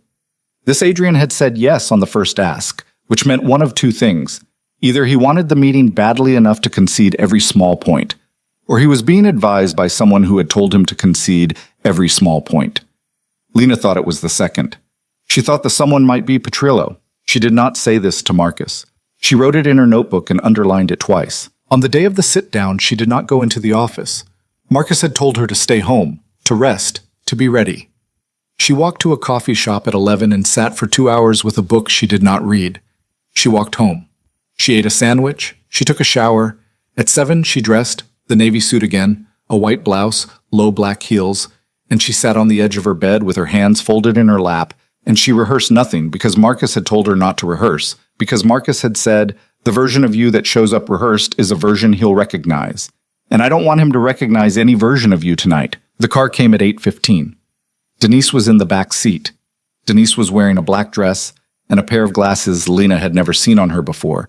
And Denise looked, for the first time since Lena had met her, like exactly what she was, which was the second most dangerous person in any room she walked into. You look good. Thank you. You're nervous. A little. Good. The day you're not nervous for one of these is the day Marcus fires you, because you've stopped paying attention. That's comforting, Denise. It's supposed to be. The car moved through the Holland Tunnel of the East River Bridge traffic. Lena couldn't tell which in the dark, and she watched the brake lights ahead of them blur and sharpen and blur again. And she thought, very clearly, I'm going to be in a room with him in 30 minutes, and I am not going to cry, and I am not going to raise my voice, and I am not going to do a single thing I have rehearsed, because I have not rehearsed anything. The car stopped at a corner in Tribeca. Marcus was already there, standing under the awning of a shuttered wine shop, hands in his coat pockets, breath visible in the cold. He got in. The car drove 2 more blocks and stopped again, in front of a restaurant with brown paper over the windows and a single bulb glowing above the door. Last thing, Marcus said. He's going to try to talk to you alone at some point. He's going to ask me if he can. I'm going to say yes. He's going to expect you to say no. Say yes. Go with him wherever he wants to go in the restaurant. Don't go outside. Don't get in a car. Don't go upstairs. The main dining room, the back of the main dining room, the hallway to the kitchen, those are fine. Anywhere else, you say no. Okay? He's going to try to apologize. Okay. He's going to try to apologize in a way that makes it sound like he's doing you a favor by apologizing. Marcus, I know what he's going to try to do. He looked at her. Yes, he said. You do. Sorry. I keep forgetting. They got out. They went in. Adrian was already at the table. He stood up when she walked in. She had not expected that. He stood up and his face did something she had never seen it do before, a small half-surprise, as if he had been told she was coming but had not fully believed it until the door opened. Beside him, a man Lena did not recognize was also standing, a young man in his 30s, wire-rimmed glasses, the kind of face that lived its life inside spreadsheets. Not Petrillo. Interesting. She filed it. Lena. Adrian. Please. Sit. Marcus should sit first. Marcus sat. Denise sat next to Marcus. Lena sat across from Adrian, which she had not meant to, because the geography of the table had put her there without her choosing, and for a half-second she felt her composure slide by a degree, and she caught it, and she set her hands on the tablecloth the way her mother had taught her to set her hands on a tablecloth at 6 years old, and she kept them there. A waiter poured water. The waiter was the only staff in the restaurant. Lena noted that. The rest of the place was empty. Thank you for coming, Adrian said. You asked, Marcus said. I did. Then you're welcome. What do you want, Adrian? Adrian did not answer right away. Adrian was looking at Lena. She let him. She kept her face the way she had kept it at the museum. Mild, neutral, mildly curious, the face of a woman waiting for an elevator. I want to talk to Lena. You can talk to Lena when we're done talking about business. That was going to be my business. Marcus laughed. It was not a long laugh. It was not a loud one. It was a sound that was not quite a laugh, but was the closest thing Marcus did to one in a professional setting, and it cut through the room like a small, cold knife, and Adrian's jaw did a thing Lena saw. Adrian, let me be clear with you. You asked for a sit-down. I gave you a sit-down. I didn't give it to you so you could ask my colleague on a date. If you have organizational business to discuss, discuss it. If you don't, we can order dinner and stop pretending. Marcus. Adrian. Adrian took a breath. It was a small breath. She watched it go in and out. She watched, for the first time, the very faint movement under the collar of his shirt, the pulse at his throat, the small physical fact of him being under more pressure than he was showing. She had spent 18 months sleeping next to that throat. She knew what its ordinary pulse looked like. This was not it. There's a problem at the Bayonne terminal, Adrian said. Petrillo reports to me that it's resolved. Petrillo reports to you that it's resolved. Petrillo is lying. The permit has been pulled. The facility is going to be inspected next week. The inspection is going to turn up things that neither of us wants turned up. Somebody inside one of our organizations is feeding information to an assistant U.S. attorney in Newark named Gabriela Sosa. I don't know who. I have suspicions. I wanted to bring them to you before the inspection instead of after, because after is too late for both of us. The room was very quiet. Marcus did not look at Lena. Lena did not look at Marcus.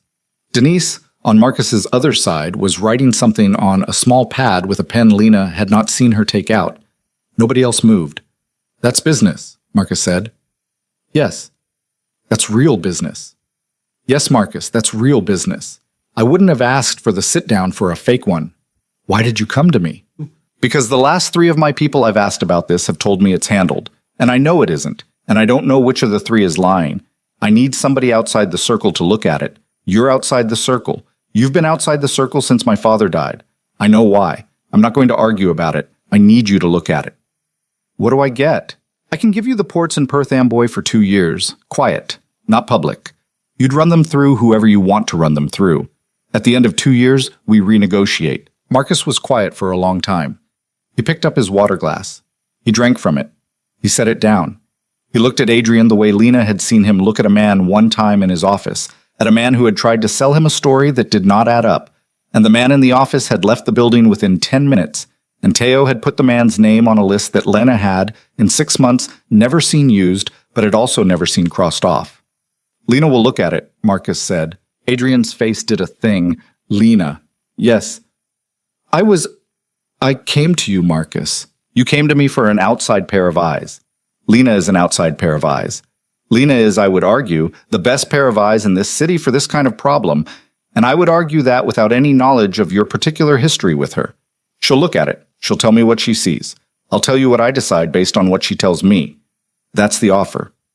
You can take it, or you can call Petrillo and tell him you lost your nerve and go home." The word Petrillo did a thing to Adrian's face that Lena had not expected, and that she would later think was the single most useful thing she learned that evening. It was a flare, a very small one, gone in a quarter second, but she had been watching for flares, and she caught it, and she knew in the same second that Adrian had known for weeks that Petrillo was the problem, and had been unable to say so out loud, and that now she had said it for him, or Marcus had said it for him, and something in Adrian that had been waiting for permission had been given permission, and something else in Adrian that had been holding the permission back had felt the loss of its grip. "I'll take the offer," Adrian said. "Good. Lena will be in touch through Denise. Denise will set a meeting. You will bring everything you have on the permit, on the assistant U.S. attorney, on the 3 people you asked who told you it was handled, and you will bring it to the meeting in paper, not electronically, and you will not make copies. If we decide to help you, we will help you. If we decide not to, we will return the paper and you will not see any of us again, and the ports in Perth Amboy will be a conversation we did not have. Are we clear?" "Mad. We're clear." "Good. Order the fish. It's the only thing the kitchen does well when they're only cooking for 6. Adrian did not order the fish. Adrian did not order anything. Adrian's man in the wire-rimmed glasses ordered a glass of wine and did not drink it. Marcus ordered the fish. Denise ordered the fish. Lena ordered the fish. The waiter, who was not a waiter, nodded and disappeared, and they sat in silence for nearly 2 minutes, and then Adrian looked at Marcus and said, "Can I speak to her?" "You can speak to her where I can see you. In the back of the room. In the back of the room where I can see you." "Marcus, Adrian, she is an employee of mine. You will speak to her in a space of my choosing, in a duration of my choosing, and you will not touch her, and you will not raise your voice, and when she stands up, you will not follow her. If any of that is unacceptable, you will eat your fish and you will go home. Which is it?" "Acceptable." "Lena." "Yes." "Your call." She looked at Adrian. She looked at him for the first time fully, face to face, in the light of the small lamp on the table. He had lost weight. She had not noticed at the museum because she had been too busy not flinching. She noticed now. His cheekbones were sharper. There was a gray hair at his temple that had not been there on her wedding day. The skin under his eyes was the color of a bruise that had been healing for too long. He looked like a man who had been told, at some point in the last month, something he was not able to forget, and he looked at her the way men look at the last person who was kind to them, which was, she understood, not a compliment to her and not a compliment to him, but simply a fact of the geometry of loneliness. 5 minutes, she said. 5 minutes. They stood up. They walked to the back of the dining room. There was a booth back there, against the wall, under a framed mirror that had something old and mottled about the silvering. She sat on one side. He sat on the other. He did not reach across the table. She noted that. Somebody had told him not to. He had listened. You look good. You said that at the museum. I mean it more this time. Okay? Lena, Adrian, you have 5 minutes. You said you wanted to apologize. You don't have to. I don't want one. If you want to say something else, say something else. He looked down at the table. The mottled mirror behind him caught a ghost of her own face over his shoulder, and she saw it, and she saw that her face was very still, and she thought, I have become a person who is still, and I did it without noticing. I was wrong. Okay. I was wrong about who you were. Okay. I thought I knew what you were. I thought I was being decent by telling you the truth, and paying for the apartment, and making it clean. I thought that was the kind thing. I told myself for 6 months that was the kind thing. It wasn't. I know it wasn't. I know that now. Adrian. Yes. You don't know it now. You think you know it now because something else is going wrong. You think you know it now because Petrillo has been lying to you, and because you can feel the floor moving under you. You don't know it. You've confused being scared with being sorry. They're not the same thing. I lived through one of them. I can tell the difference. His jaw moved. Lena, I'm not trying to hurt you. I'm telling you what I see. That's my job now. I see things. It's what I do for Marcus. You came here tonight to get me to see something for you, and Marcus said yes because he thinks I'm the best at it, which he tells me often enough that I'm starting to believe him.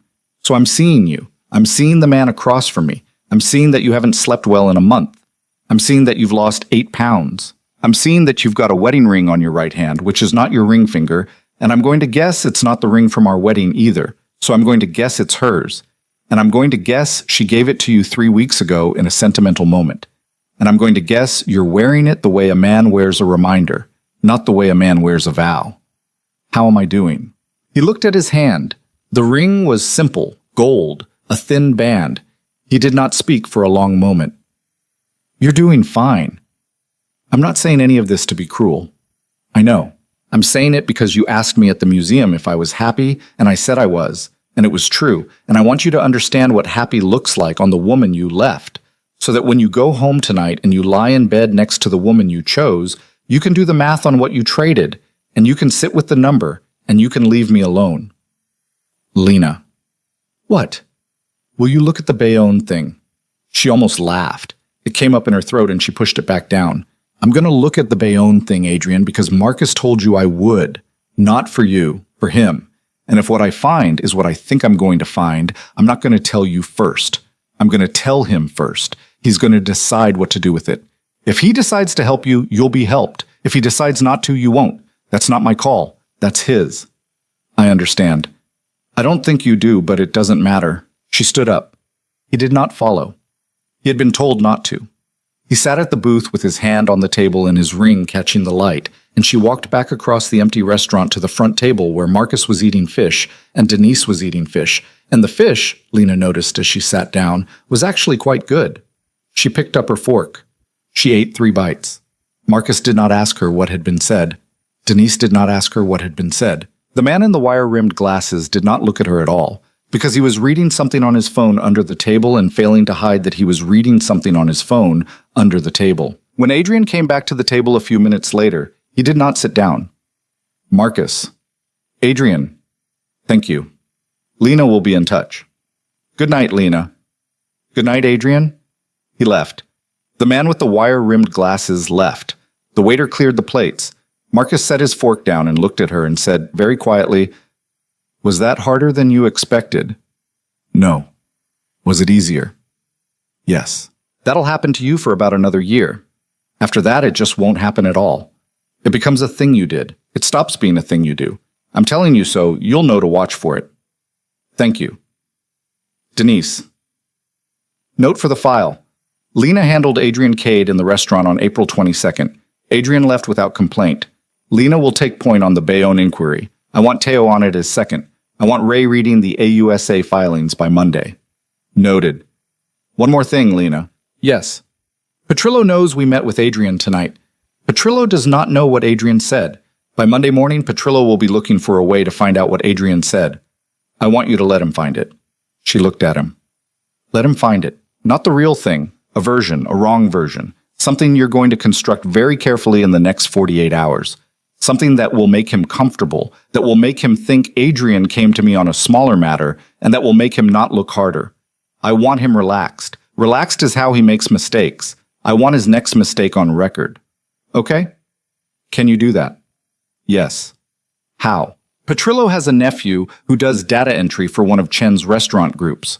The nephew owes money to a bookmaker on 86th Street. I'm going to have a conversation with the bookmaker. The bookmaker is going to forgive the debt in exchange for a favor. The favor is going to be a phone call the nephew is going to overhear. The phone call is going to say what we want it to say. The nephew is going to tell Petrillo. Petrillo is going to believe it because it's going to come from a nephew who doesn't know he's being used. The car was silent for a long moment. Denise looked up from her pad. Jesus Christ, Denise said. Is that a problem? Lena said. No, Marcus said. It's not a problem. Do it.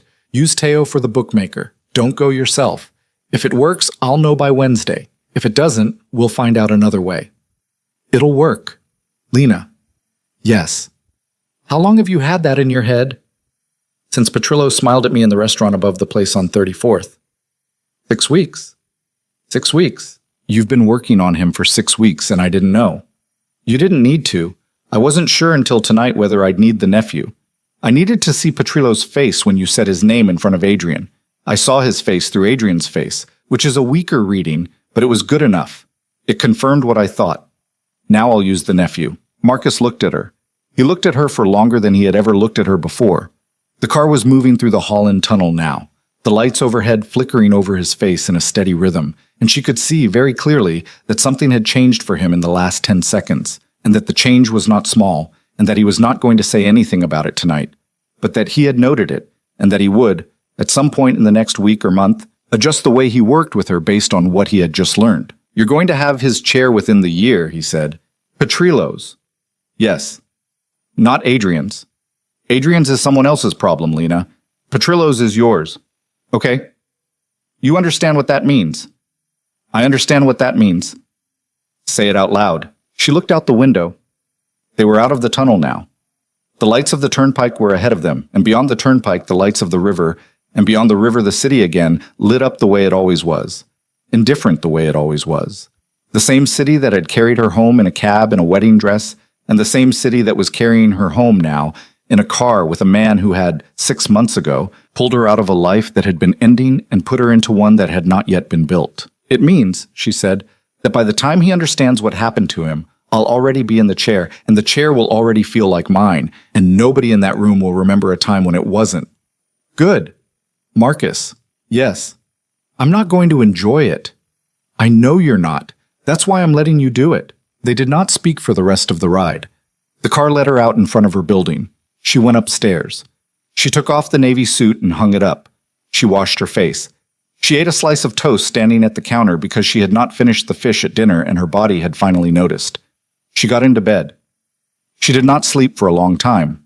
She lay on her back and she looked at the ceiling, and she thought about Petrillo's nephew, whose name she did not yet know, and she thought about the bookmaker on 86th Street, whose name she did know, and she thought about Adrian at the booth with his hand on the table and his wedding ring on the wrong finger, and she thought about her own face in the mottled mirror behind him, which had been still, which had been very still, which had been the face of a woman she was still, on some nights, surprised to find she had become. Toward morning, she finally slept.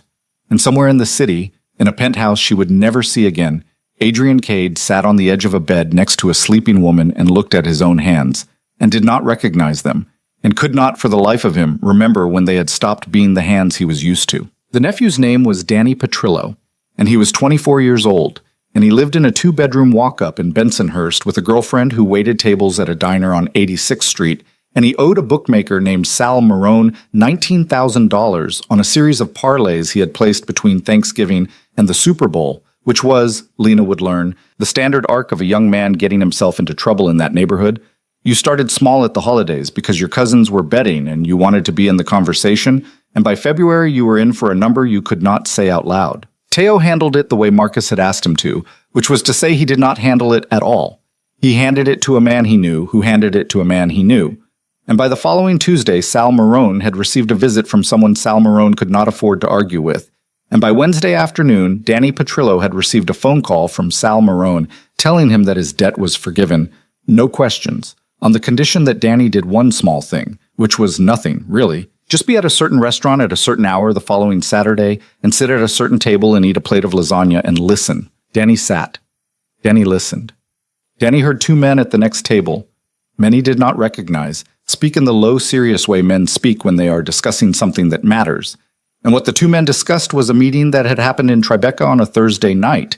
And what they said about that meeting was that Adrian Cade had asked Marcus Hale for help with a zoning variance on a parking lot in Long Island City, and that Marcus had turned him down, and that Adrian had left the meeting embarrassed. And that the woman Adrian had been married to had been at the meeting only because Marcus had wanted to rub Adrian's nose in it, which was, Danny's table neighbors agreed, the kind of petty thing Marcus Hale did to people he did not respect anymore. Danny ate his lasagna. Danny paid his check. Danny called his uncle from the sidewalk outside because Danny loved his uncle and wanted, for once, to be the one with the piece of information that made his uncle take his calls. Petrillo took the call. Petrillo listened. Petrillo said, "Good boy, Danny. That's a good boy." And Petrillo hung up. And Petrillo sat for a long time in a leather chair in a room above a social club on 18th Avenue, and Petrillo thought about what he had just been told. And Petrillo, who had been on alert for 3 weeks about what had happened in that Tribeca restaurant, felt the small, sweet slackening of relief that comes when a thing you were afraid of turns out to be smaller than you thought. That was on a Saturday. By Monday morning, Petrillo was relaxed. By Tuesday, he had placed 2 phone calls he would not have placed if he had been careful.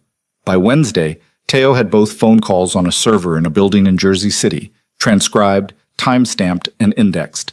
And by Wednesday night, Lena had read them twice and placed them in a folder on Marcus's desk with a paperclip and a sticky note that said, in her own handwriting, "Not yet." Marcus read the folder. He did not ask her what "not yet" meant. He knew what "not yet" meant. Not yet meant that the phone calls were evidence of a thing, and that the thing was, on its own, enough to end Petrillo inside the organization. But that "not yet" was not about Petrillo anymore. Not yet was about Adrian. Not yet was about building a stack of paper high enough that when the time came to put it on a table in a room full of men, nobody at the table would be able to argue with it. Because the stack would not be about loyalty, and it would not be about feelings, and it would not be about the old agreements between old men.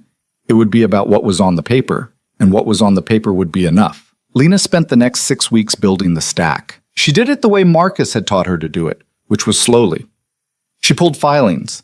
She cross-referenced bank records through a contact Ray had at a bank on Madison that Ray had not named to her, because Ray never named his contacts to anyone, which Lena had come to respect. She read every document Adrian had brought to their follow-up meeting in paper, which had turned out to be a box of 342 pages of invoices, permits, correspondence, and photographs, and she read them each twice. And she made her own notes in a green notebook that she kept in a desk drawer at the office and never took home. She found 3 things in Adrian's box that Adrian had not known he had given her.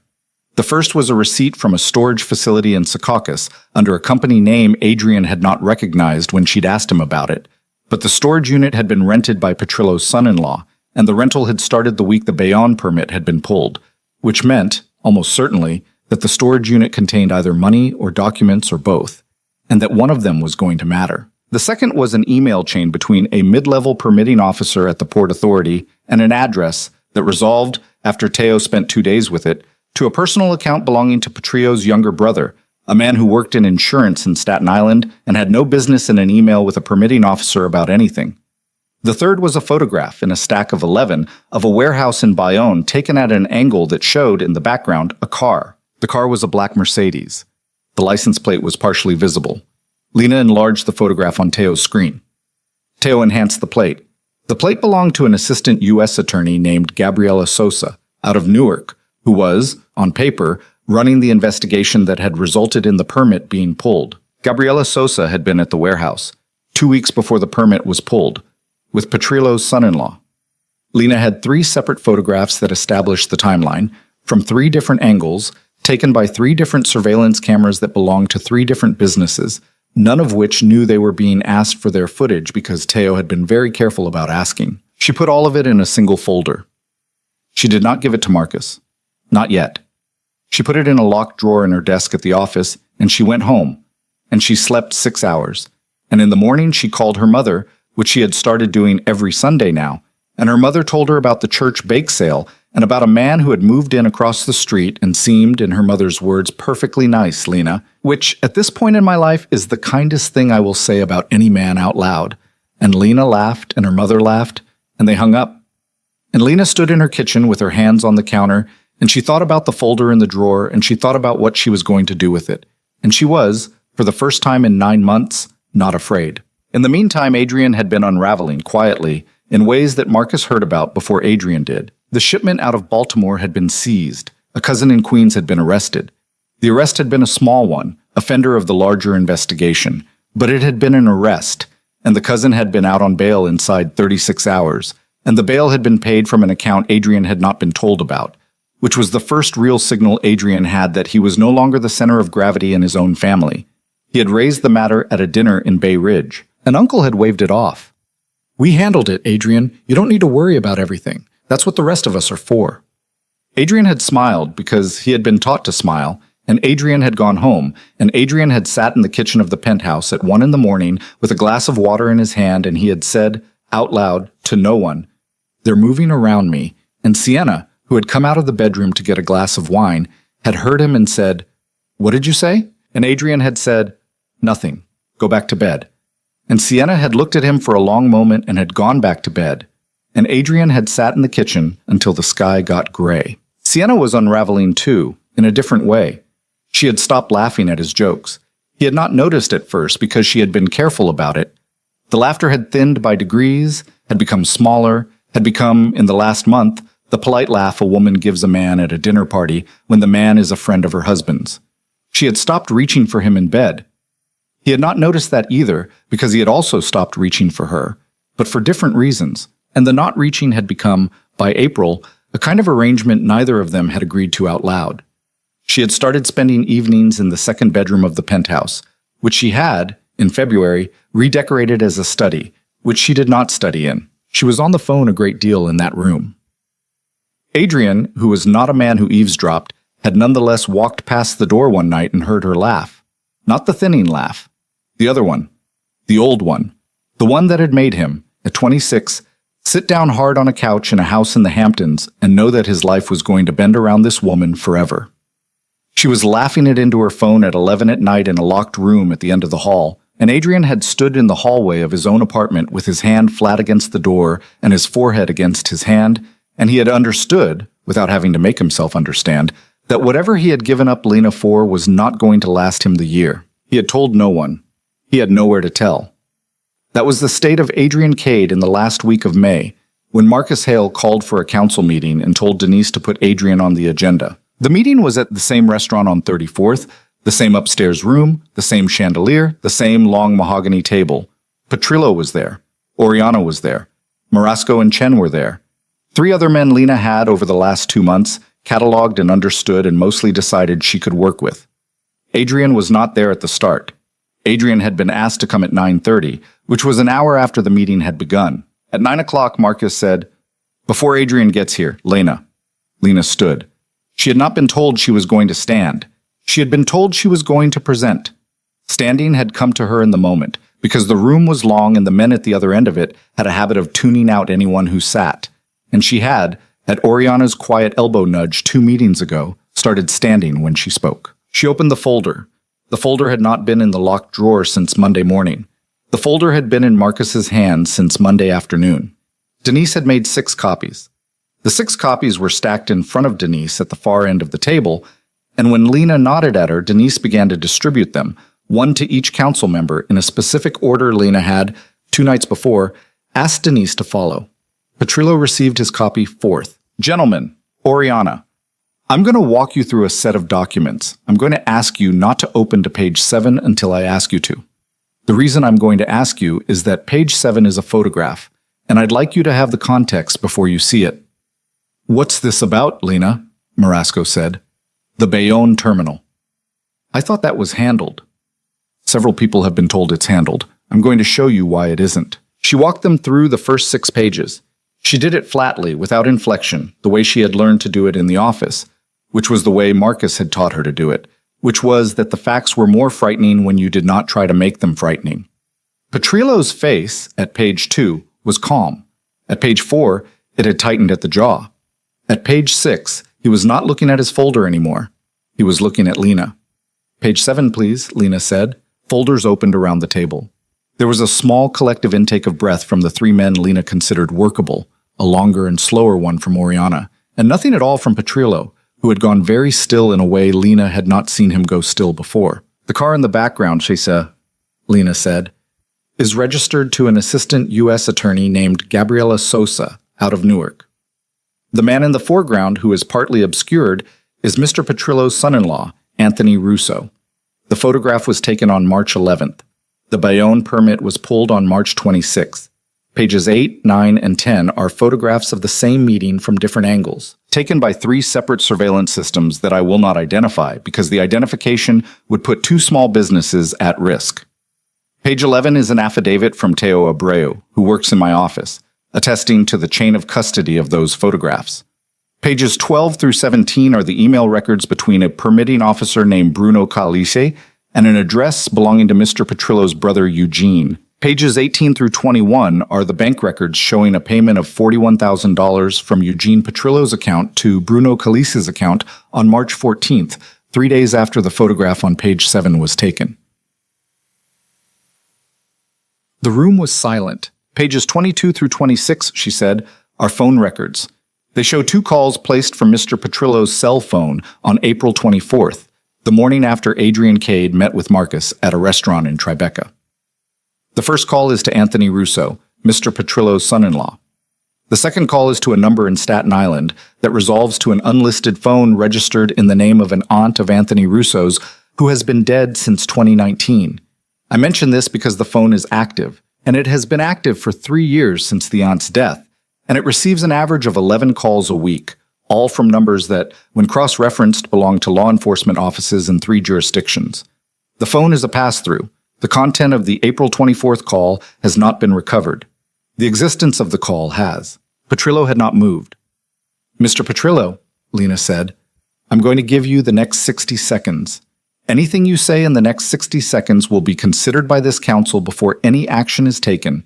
Anything you do not say will be considered too.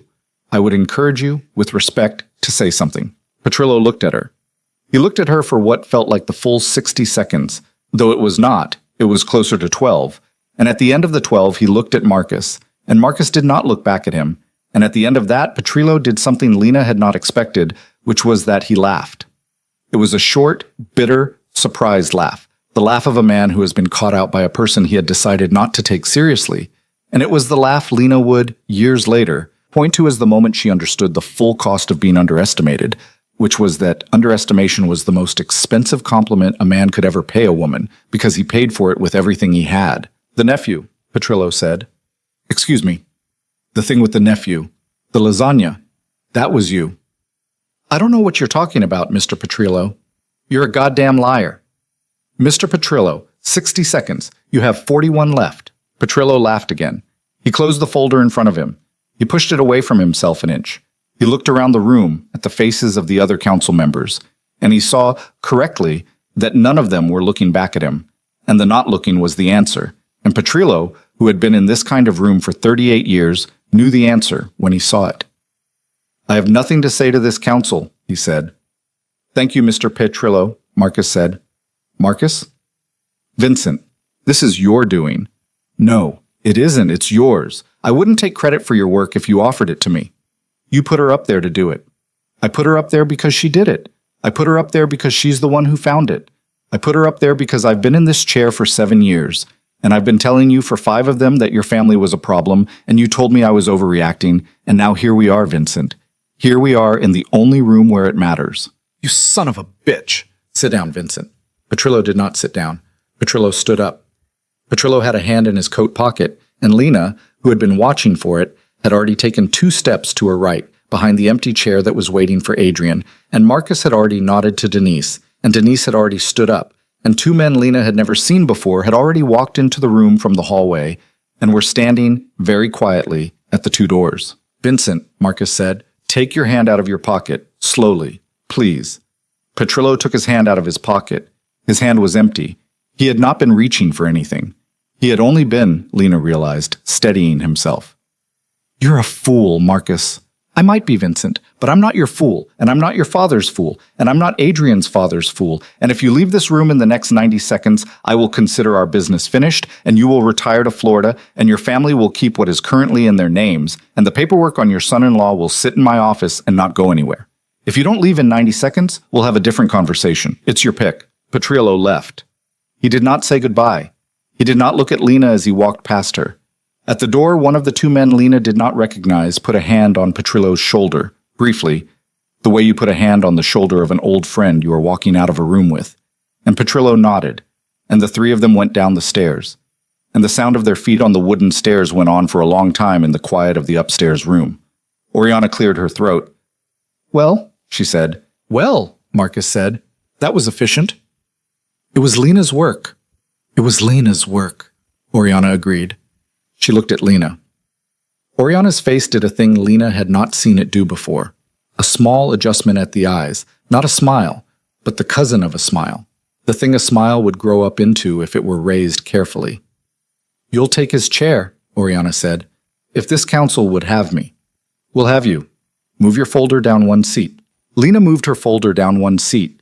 The chair she sat in was still warm from a man who would not be sitting in it again. She did not know what to do with the warmth. She sat in it anyway. And now, Oriana said, the other problem. Adrian, Marcus said. Adrian. Marcus looked at his watch. He's due in 4 minutes. Lena will stay for this. She knows the file. She'll speak when spoken to.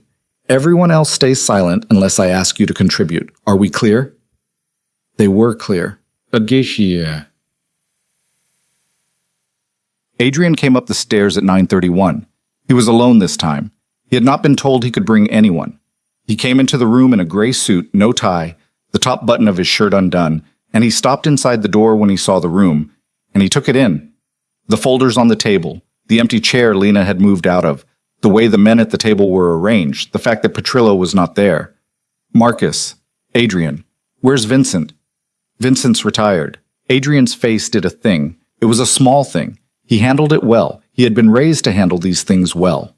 He walked to the chair Marcus indicated with a small gesture of his hand, and he sat in it, and he put his hands flat on the table in front of him in a way that Lena, watching, recognized, because he had sat with his hands flat on a table like that at a restaurant in Tribeca 6 weeks ago, and the sitting, she understood now, was the thing he did when he was trying very hard not to be afraid. Adrian, Marcus said, I'm going to tell you where we are. I'm going to tell you simply, and I'm going to ask you not to interrupt, and at the end of it, I'm going to ask you one question, and the rest of your life is going to depend on your answer. Is that acceptable? Yes. Vincent Petrillo was, as you suspected, the source of the leaks at Bayonne. He was working with Assistant U.S. Attorney Gabriela Sosa. He has been removed from this organization as of 12 minutes ago. The removal was achieved through documentation assembled by Ms. Voss with support from my office. Your shipment out of Baltimore was seized because of intelligence Vincent provided to Miss Sosa in January. Your cousin Lorenzo was arrested for the same reason. Vincent's intention was not to destroy your organization. It was to inherit it. He'd been positioning his son-in-law Anthony to take your position within 18 months. The timeline was aggressive but feasible. He was not going to succeed, but he did not know that. Adrian's hands had not moved. They were still flat on the table. A muscle in his cheek moved. In the course of this work, Marcus said, Ms. Voss also identified a series of financial movements inside your organization that do not originate with Vincent. I'll be frank with you. There is another leak. It's smaller. It's not coordinated with law enforcement. It's coordinated with a competitor, and the competitor is being fed information about your schedule, your movements, your social calendar, and your personal life. The feed has been going on for approximately 4 months. The feed is coming from inside your household. I'm not going to tell you who. You're going to figure that out because it's not my job to do it for you, and because it is going to matter, very much, that you figure it out yourself. Cool? Simple. Adrian did not move. The question, Marcus said, is this. Are you going to remain the head of your organization? Adrian looked at him. That's not a question you get to ask. It's the only question on the table. I'm not asking whether I will remove you. I don't have the authority to remove you, and I wouldn't use it if I did. I'm asking whether you're going to remain the head, because the answer determines what this council does next, and what this council does next determines what your family does next, and what your family does next determines, among other things, whether your mother spends the next decade at the house in Sag Harbor, or whether she spends it selling that house to pay your legal bills. So I'm asking, are you going to remain? Yes. Are you sure? Yes, Marcus, I'm sure. All right. Lena, tell him what he'll need to do. Lena opened a second folder. She had not shown Adrian this folder. She had prepared it 3 nights before, at her kitchen table, over a bowl of pasta that had gone cold beside her. Mr. Cade, she said. He looked at her. Something moved in his face when she called him that. She noticed. She did not acknowledge it. 5 things. In order. First, you will dismiss Anthony Russo from any role in your organization by the end of this week. The dismissal will be permanent, and it will be made clear to him that he is not to do business with anyone in this room. Second, you will close the storage facility in Secaucus under the name Harbor Row Logistics. The contents of the unit will be surrendered to this council for review. If the contents turn out to be what I think they are, they will be returned to you minus a percentage. If they turn out to be something else, we will discuss it at that time. Third, you will restructure your relationship with the permitting officer Bruno Calise immediately, because Calise is going to be approached by federal investigators within the next 10 days, and he is going to talk. And when he talks, he is going to name you, and your response to that naming needs to be in place before he does. Fourth, you will identify the leak inside your household, and you will resolve it in a way that does not involve this council, but that also does not leave us exposed. Fifth, you will not contact me or anyone in Marcus's office outside of channels for the next 6 months. If you need to communicate, you will communicate through Denise. Am I clear? Yes. Do you agree? Yes. Out loud, Mr. Cade, for the room. He looked at her. She thought for a second that he was not going to do it. She thought he was going to push back, out of pride, out of habit, out of the muscle memory of a man who had been obeyed since he was 17 years old. But he did not push back. He looked at her, and he looked at Marcus, and he looked at Oriana, and he saw the room for what it was, which was a room that had already made its decision and was only waiting for him to get out of its way. I agree, he said. To all 5. Thank you, Lena said. That's all, Marcus said. Go home, Adrian. We'll see you in 6 months. Adrian stood. He did not shake anyone's hand. He walked to the door. At the door, he stopped. He turned. He did not look at Marcus. He looked at Lena. Lena. Mr. Cade. Walk me downstairs. The room went quiet again in the particular way it had gone quiet when Petrillo had mentioned her husband months ago at the first meeting. It was a silence that was not hostile, but was attentive. The silence of men who have been in a lot of rooms and are waiting to see which kind of room this one turns into. She looked at Marcus. Marcus did not look back. Marcus had decided at some point in the last 15 minutes that this was her call and that he was not going to make it for her. All right, she said. They went down the stairs. The stairs creaked. She did not speak on the way down, and neither did he. On the sidewalk outside the restaurant, he stopped under the awning in the small, dry square of concrete where the rain that had started during the meeting could not reach him, and he looked at her, and for a long moment he did not speak. And when he did speak, his voice was different from the voice he had used upstairs. It was a voice she had not heard from him in nearly a year. You built that. I did. All of it. Yes. The nephew, the bookmaker, the whole thing. You put Petrillo in a box and you walked him into it and you closed the lid. Yes. Jesus. Adrian. Lena. I'm going to say this once, and then I'm going to go back upstairs because they're waiting for me. You're not going to call me. You're not going to find an excuse to run into me. You're not going to send me a letter in 3 months when you're drunk at a wedding and thinking about the one in November. If you do any of those things, I'm going to stop protecting you, and you need to understand that I have been protecting you. I didn't need to walk Petrillo's crimes in through your office. I could have walked them in through yours. I chose not to because the council does not need a second vacant chair tonight, and because your mother does not deserve to sell the house in Sag Harbor. That's not a favor I did for you. That's a calculation I made. If you mistake it for a favor, the calculation changes. He looked at her. His face did the thing she had watched it do twice before. The flinch at the corner of the mouth, The quarter-inch adjustment of a man discovering that a structure he had been living inside had holes in it. She's cheating on me. Adrian, don't. It's him. It's the man she left the country for. He came back a month after she did. I didn't know. She didn't tell me. She's been seeing him since February. It's him, Lena. That's the leak. It's her. She looked at him for a long time. The rain had picked up, and she could hear it on the awning above them, and she could feel, through the soles of her shoes, the cold of the concrete that had been cold for a long time before she stood on it, and would be cold for a long time after she was gone. I know, she said. I've known for 3 weeks. Marcus has known for 6. We didn't tell you because telling you before the council meeting would have changed your behavior in that room, and we needed your behavior in that room to be what it was. I'm telling you now because you're going to figure it out inside a week anyway, and because you'll handle it better if you have 20 minutes to sit with it before you go upstairs to your apartment tonight. That's the last thing I'm going to do for you, Adrian. That 20 minutes. We're square after this. He was quiet for a long time. I deserved that, he said. Which part? All of it. The whole... I deserved it, Lena. I didn't know I did. I thought I knew what I was doing when I wrote those papers. I thought I was being... I told myself so many stories. I don't know why I'm telling you this. You don't need to hear it. No, I don't. I'm sorry. I know. Does that matter to you? Not anymore. It would have in January. It would have mattered a lot in January. It doesn't now. That's not meanness. That's just a thing that's true.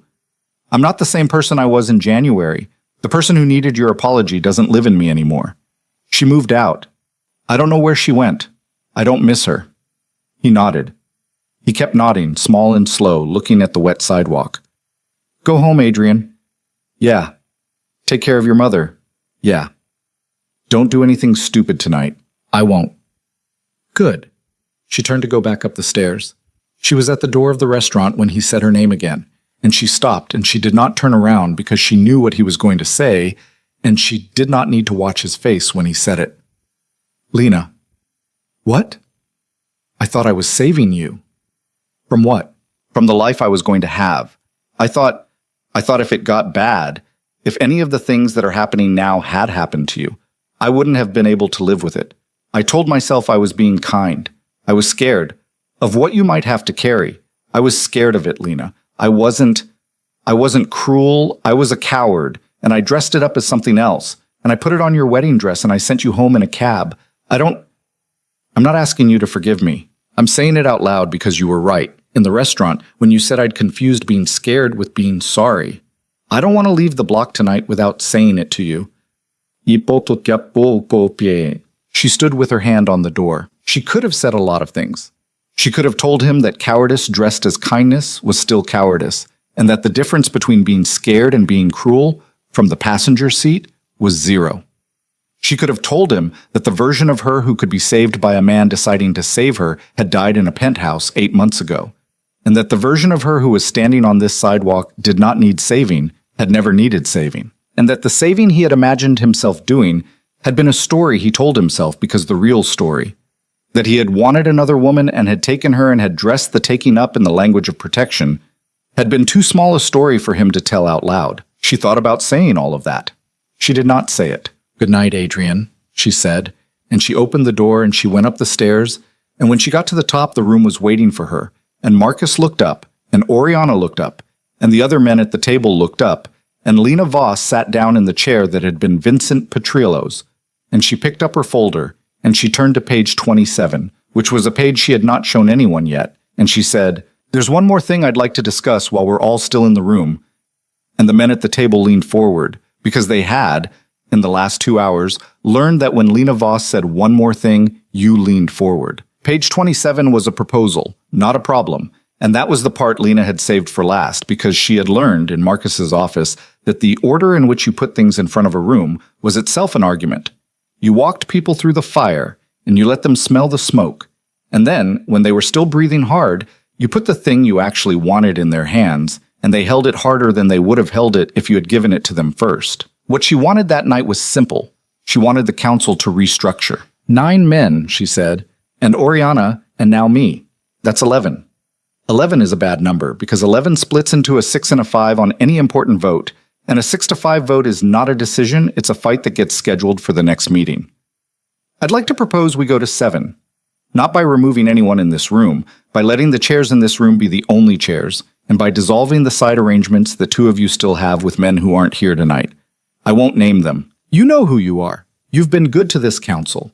You've also been running parallel tracks, and the parallel tracks were fine when Vincent was in his chair, because Vincent's whole job was to make sure parallel tracks existed. Vincent isn't in his chair anymore.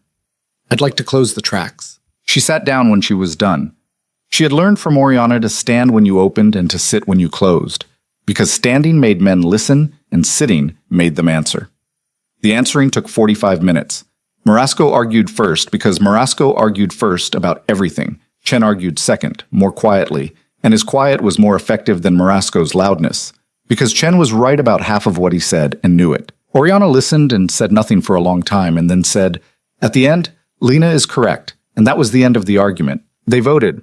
It was not unanimous, because nothing in that room was ever unanimous, but it was 8-3, and the 3 knew they had lost before the count was finished. And by the time they were pouring whiskeys at the sideboard, the 3 had already started calling it our new arrangement, as if they had voted for it, which was, Marcus had told her once, how men in rooms like that lived with losses. By renaming them, quickly, before anyone could remember what they had been called before. Lena did not drink the whiskey. She drank the water. She had learned that part months ago. At 11:40, she walked down the stairs with Marcus and Denise. The rain had stopped. The street smelled the way Manhattan smells after a late spring rain, which is to say, the street smelled of things that should not have been smelled together. Wet garbage, wet flowers from a bodega a block over, exhaust, bread from a bakery that baked at night. Marcus lit a cigarette. He had not smoked in front of her before. She did not remark on it. "Long night," he said. "Long night." "You did good. Thank you." "Denise, get us a car. I want to drop Lena home." Denise got a car. They rode uptown in the quiet, and Marcus smoked his cigarette out the cracked window, and the cab driver did not complain because the cab was not a cab, it was a town car, and the man behind the wheel had driven Marcus before and knew the rules. At her building, Marcus did not get out. He rolled down the window. "Lena." "Yes." "Take Monday off." "I have 3 things on Monday." "Move them. Take Monday off." "Go see your mother. Eat something she cooks. Don't think about the council. Don't think about Adrian. I'll see you Tuesday." "Okay." "Good." She watched the car pull away. She stood on the sidewalk for a minute in the damp air. A woman in her 60s walked past with a small dog on a long leash, and the woman smiled at her, and Lena smiled back, and the woman said, "Good evening," and Lena said, "Good evening," and it was a thing so ordinary that it should not have meant anything, but it meant something, because a year ago a woman walking a dog would not have looked at her and smiled, because a year ago Lena's face had been the face of a woman that strangers avoided, and now it was the face of a woman that strangers nodded at, which was, she understood, a thing that had happened to her without her working for it. A thing that had happened because she had stopped carrying a weight on her jaw that she had not known she was carrying. She went upstairs. She slept 10 hours. She went to see her mother on Monday. Her mother made meatballs. Her mother made meatballs because her mother had only 3 things she made when she wanted to communicate something to Lena that she was not going to say out loud, and meatballs were the most serious of the 3. Lena sat at the kitchen table and watched her mother stand at the stove in the blue apron she had worn for 20 years, and her mother, without turning around, said, "Your aunt called me." "Which aunt?" "Marie." "Of course, Marie." "What did she want?" "She wanted to know if you were in trouble." "Am I in trouble, Mom?" "That's what I asked her. She said somebody told somebody at a funeral on Saturday that you'd been seen at a restaurant in the city with some people, and that the people were a certain kind of people, and that they'd heard you'd been keeping a certain kind of company, and so on and so on. Lena, I don't have to tell you how Marie's sentences go." "What did you tell her?" Her mother turned around. She had a wooden spoon in her hand. The wooden spoon was the same spoon she had used to stir sauce when Lena was 7 years old, and the spoon had, at some point between then and now, developed a small burn on the handle from being left against a hot pot. And Lena, sitting at the table, felt a very small clean pain go through her at the sight of the burn, because the spoon had outlived her father and was going to outlive her mother and would probably outlive her, and that was, she thought, a reasonable thing to cry about if she had been the kind of woman who still cried. I told her, her mother said, that my daughter was working for a decent man, and that she was fine, and that if Marie called me again to gossip about you, I would stop answering the phone on Sunday afternoons, which is, as Marie well knows, the only afternoon she has nothing else to do. Lena laughed. I mean it, Lena. I know you mean it. Are you in trouble? No, Mom. I'm not in trouble. Are you going to be? Lena thought about it. She thought about it honestly, which she had, in the last 9 months, become much better at doing than she had been before. I don't think so. Not in the way she means. The work I do it's on the edge of some things. I'm not going to lie to you about that, but it's not the thing she thinks it is.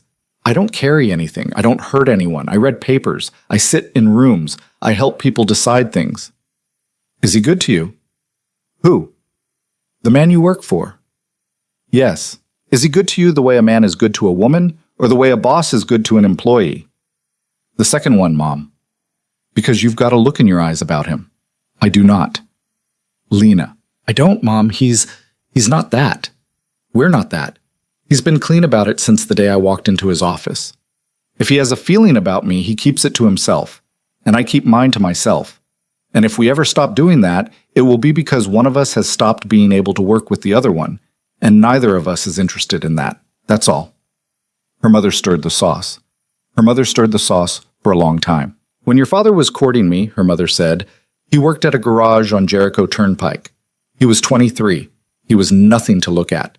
He had hands like somebody had been hitting them with a hammer for 10 years, which actually was not far from the truth. He brought me flowers on the third date. Daisies.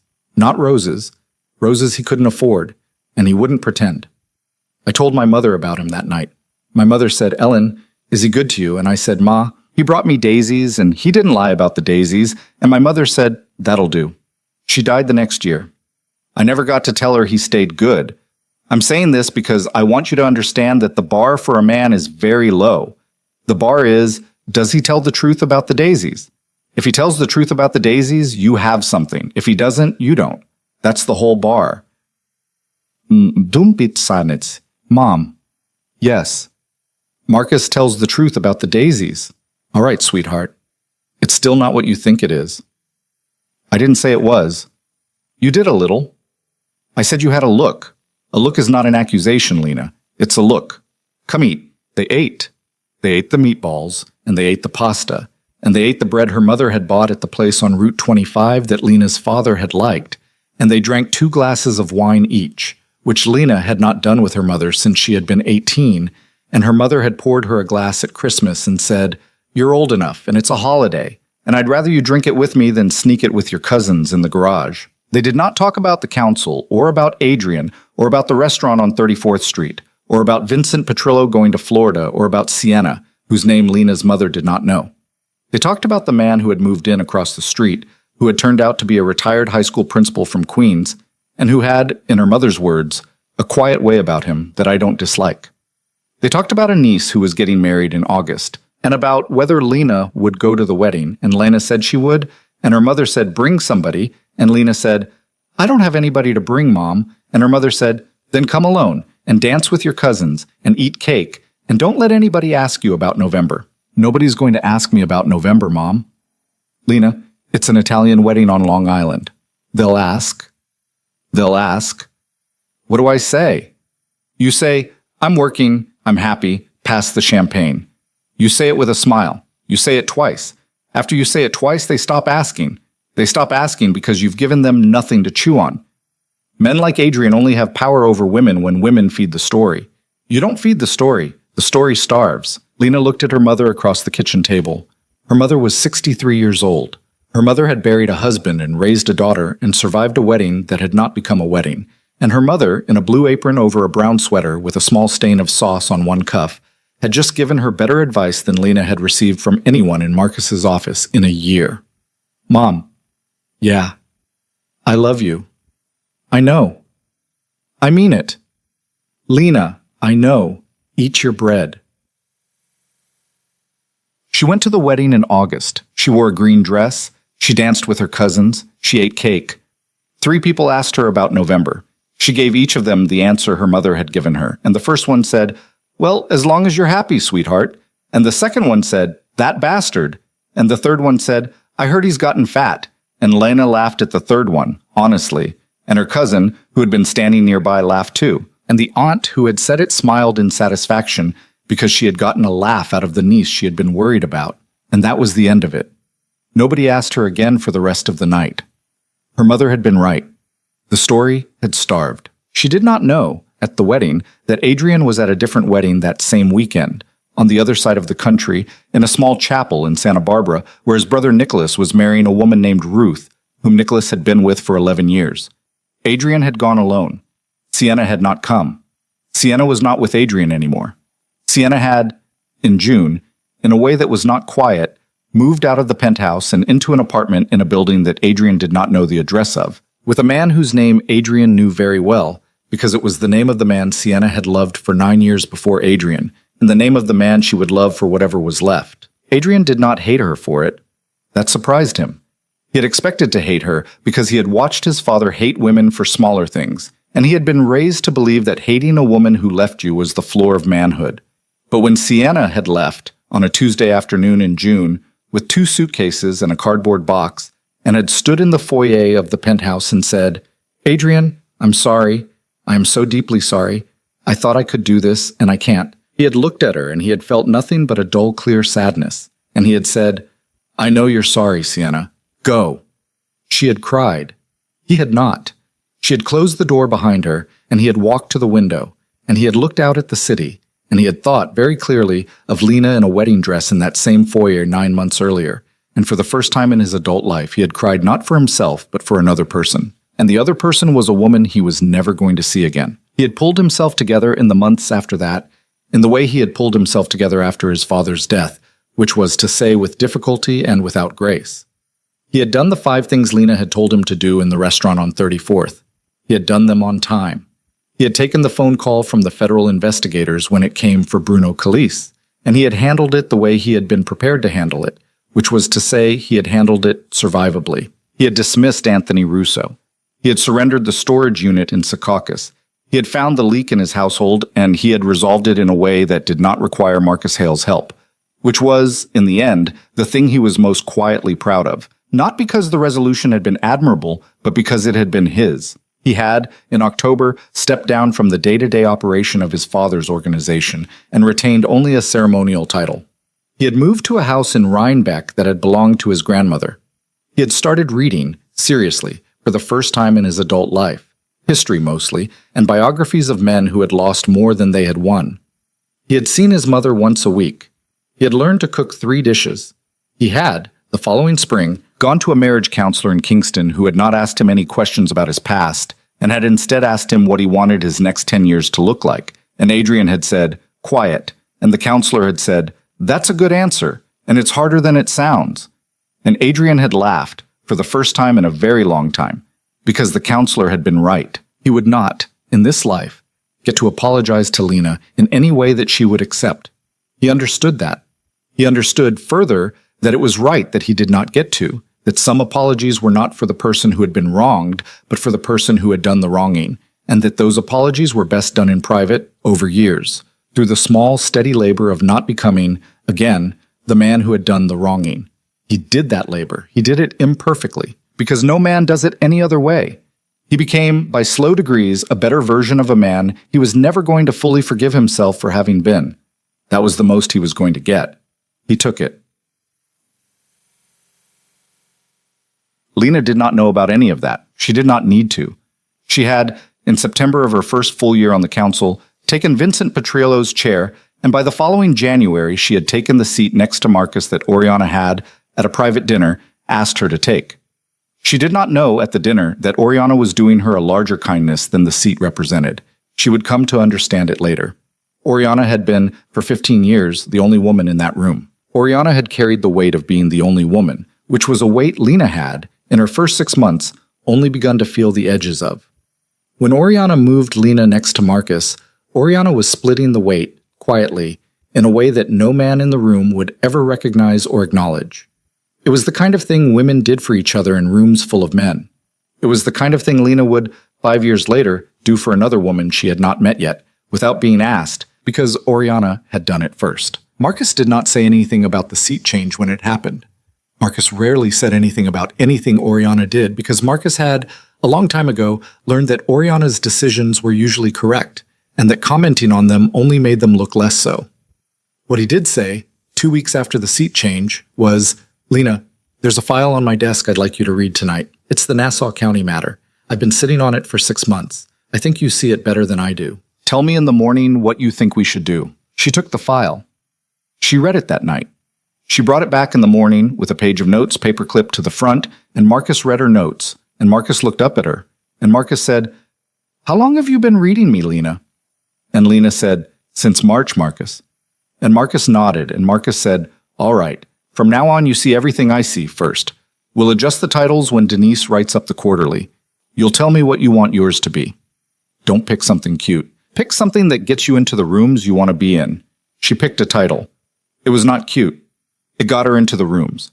Within 18 months, she was walking into those rooms ahead of Marcus instead of behind him, and Marcus, who had been quietly preparing for that moment for 3 years, did not complain, because Marcus was not a man who complained when things he had planned came to pass. It was not a fairy tale. It was not a clean arc. There were, in those years, nights when she could not sleep, and mornings when she walked into her office and found that Denise had put a cup of coffee on her desk, and closed the door and told the rest of the office to give Lena an hour before anyone spoke to her, because Denise had known, before Lena had, that Lena was having a bad day. There were bad days. There were days when she thought about Adrian and felt a hot, small anger that she had believed had gone away, and had to sit with it, and had to wait for it to pass. There were days when she thought about her father and cried at her desk with the door closed, and Denise pretended not to notice when she came out with her eyes red. There was a Thursday in November, 3 years after the wedding that had not been a wedding, when Marcus called her into his office and closed the door and sat down across from her and said, "I'm going to retire." She did not speak for a moment. "When?" she said. "Next year, June. I've been thinking about it for a while. I told Oriana last week. I'm telling you now." "Okay. I'd like you to take the chair." "Marcus." "I know." "The council won't." "The council will. Oriana's already said she'll move for it. Chen will second. Marasco will grumble for a month and then come around. The only one who'd have been a problem was Vincent, and Vincent's retired." "Marcus, I'm 31 years old." "I was 32 when I took it. You're a year ahead of me." "That's not the same thing." "It isn't. I know it isn't. But it's the right call. I've had 3 years to watch you in that room, Lena. You read a room better than I do. You've always read a room better than I do. The only thing I had on you when you walked into my office that first day was experience. And experience is the one thing that comes whether you want it to or not. I'm handing it to you now." She sat with it. She did not answer right away. She watched the light on his desk, which was a green-shaded banker's lamp that had been there every day of the 4 years she had known him. And she watched his hands, which were older than they had been 4 years ago. And she thought about the photograph she had once seen in his drawer, of a woman and a child, about whom he had never spoken to her, about whom she had never asked. "Marcus." "Yes." "What are you going to do?" "I'm going to retire, Lena." "To where?" "A lake in Vermont. I bought a house. I bought it 2 years ago. I haven't slept in it yet. I think I'd like to sleep in it now. Alone. Alone. Are you all right?" He looked at her. Something in his face softened. He did not often allow anything in his face to soften.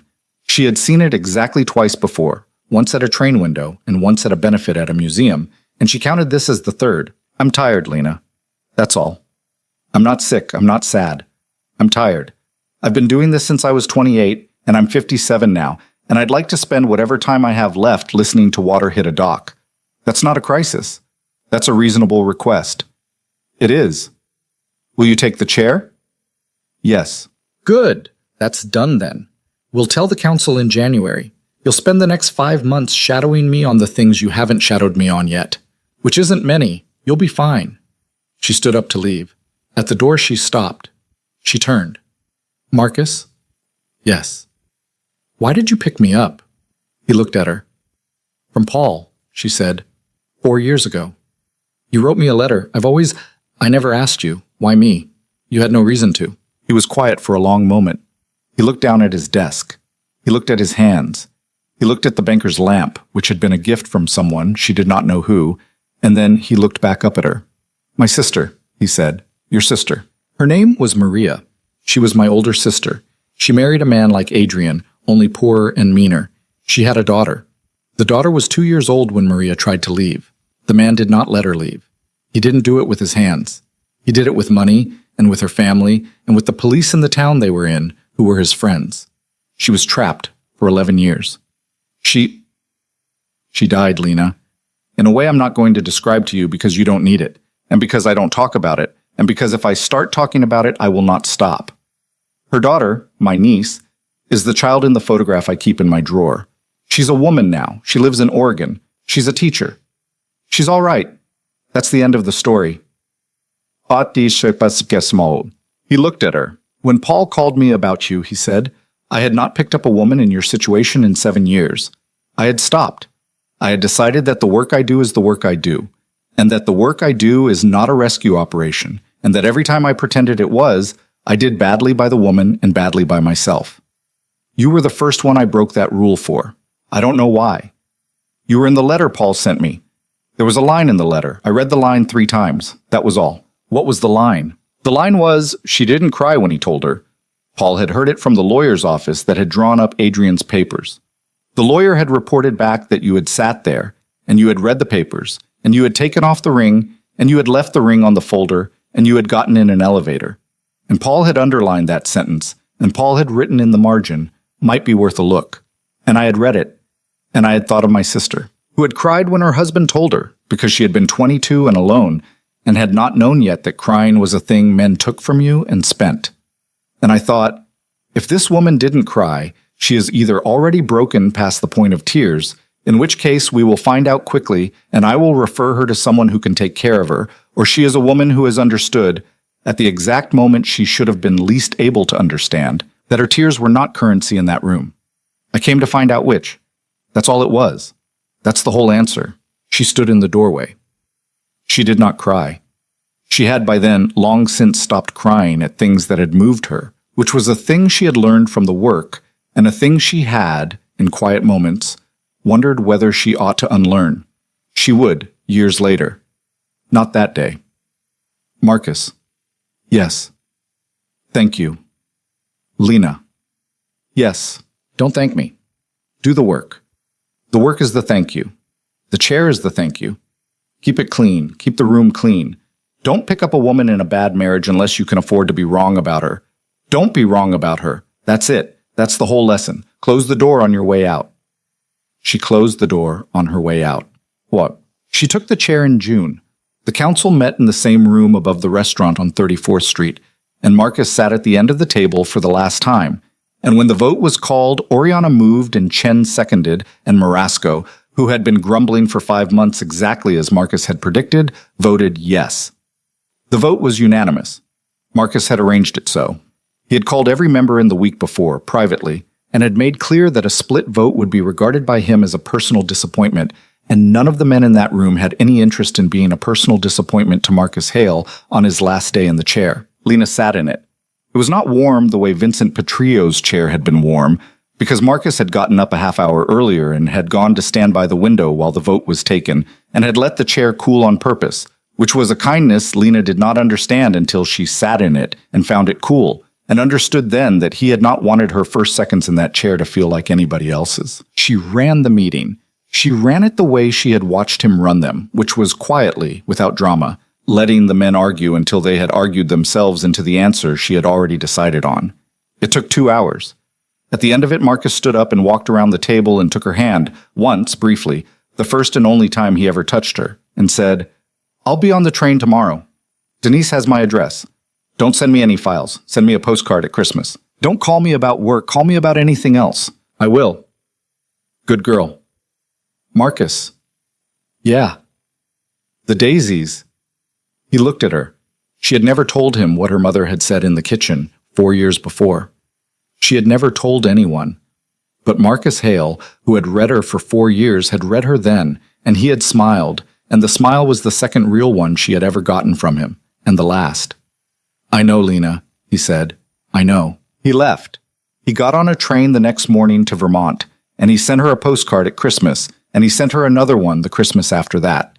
And the Christmas after that the postcard did not come, And Denise, who handled these things, called the number she had for the house on the lake, and the woman who answered the phone was a neighbor, and the neighbor told her gently, in the voice neighbors use for this kind of call, that Marcus had died in his sleep in late November, peacefully, and that a small service had been held, and that a sealed envelope had been left for a woman named Lena Voss to be mailed in January if nobody came to collect it. Nobody had come.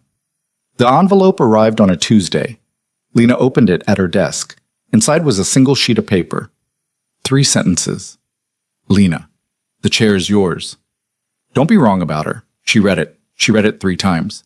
She put the paper in the drawer of her desk, under the file that had, 4 years before, been her first assignment, the folder with the sticky note that said LV in blue pen, which she had kept, and which she would keep for the rest of her working life. She closed the drawer.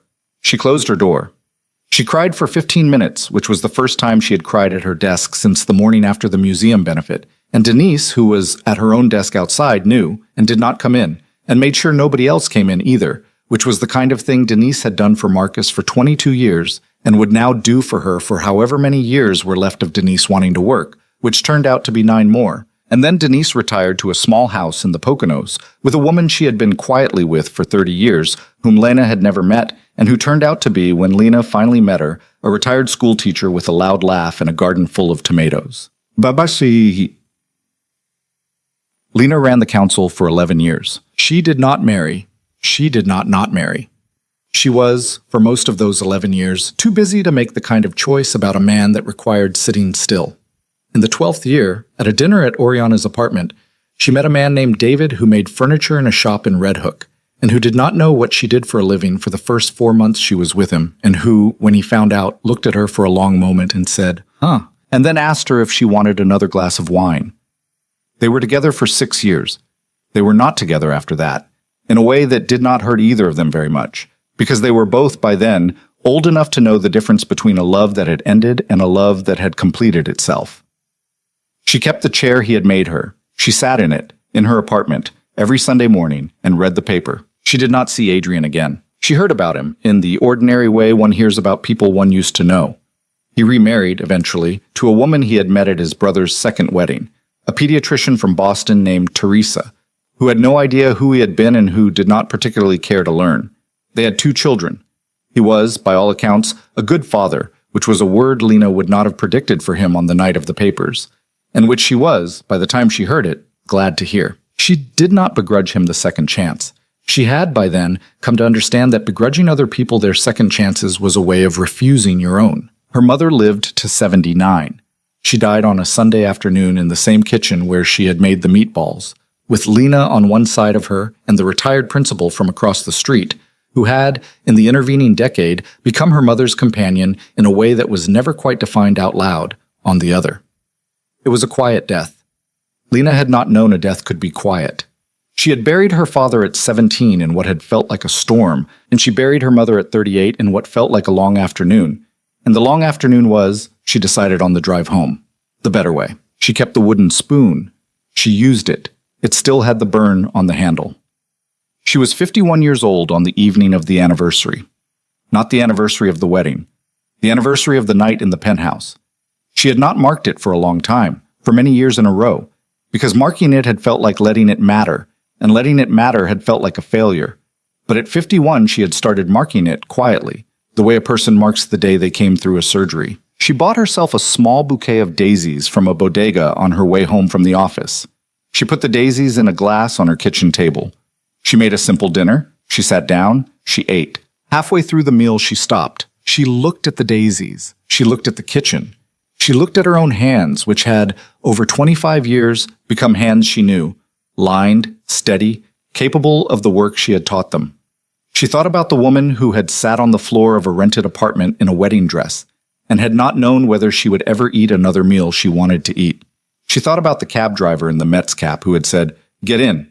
We'll figure it out."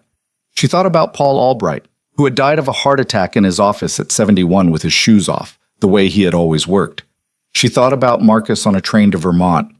She thought about Oriana, who was still alive, and who sent her a card every year on her birthday with nothing written inside it but a single O. She thought about Denise in the Poconos with her tomatoes. She thought about her mother at the stove, saying, Does he tell the truth about the daisies? She thought about Adrian, who she had not thought about in a long time, and who, when she thought about him now, she thought about the way a person thinks about weather in a country she had left. She had not been saved. She had been noticed. There was a difference, and the difference had been the whole thing. She thought about the young woman she was going to meet the next morning, a 26-year-old researcher, new to the firm, who had been through something that was not Lena's business to know the shape of in full, and who had, in her first 3 weeks, handed in work that made Lena put the folder down and go stand at her window for a long moment. The young woman's name was Alicia. Lena had, that afternoon, asked Denise's successor to move Alicia's desk next to hers. She had not told Alicia yet. She had not told anyone yet. She would tell her in the morning, and Alicia would not understand what was being done for her. And that was all right, because Lena had not understood, at 26, what was being done for her either. Understanding came later, if it came. What was needed now was the desk. Lena finished her dinner. She washed the dish. She put the daisies on the windowsill where she could see them from the chair David had made her. She sat in the chair. She read for a while. At 11, she turned off the lamp. Somewhere in the city, in some apartment, or some suite, or some kitchen she would never see, another woman was having the worst night of her life. And that woman did not know yet that she was going to be all right. Lena could not help her. Lena did not know her. But Lena knew what she knew, which was that the worst nights ended, and that the ending did not look usually like rescue.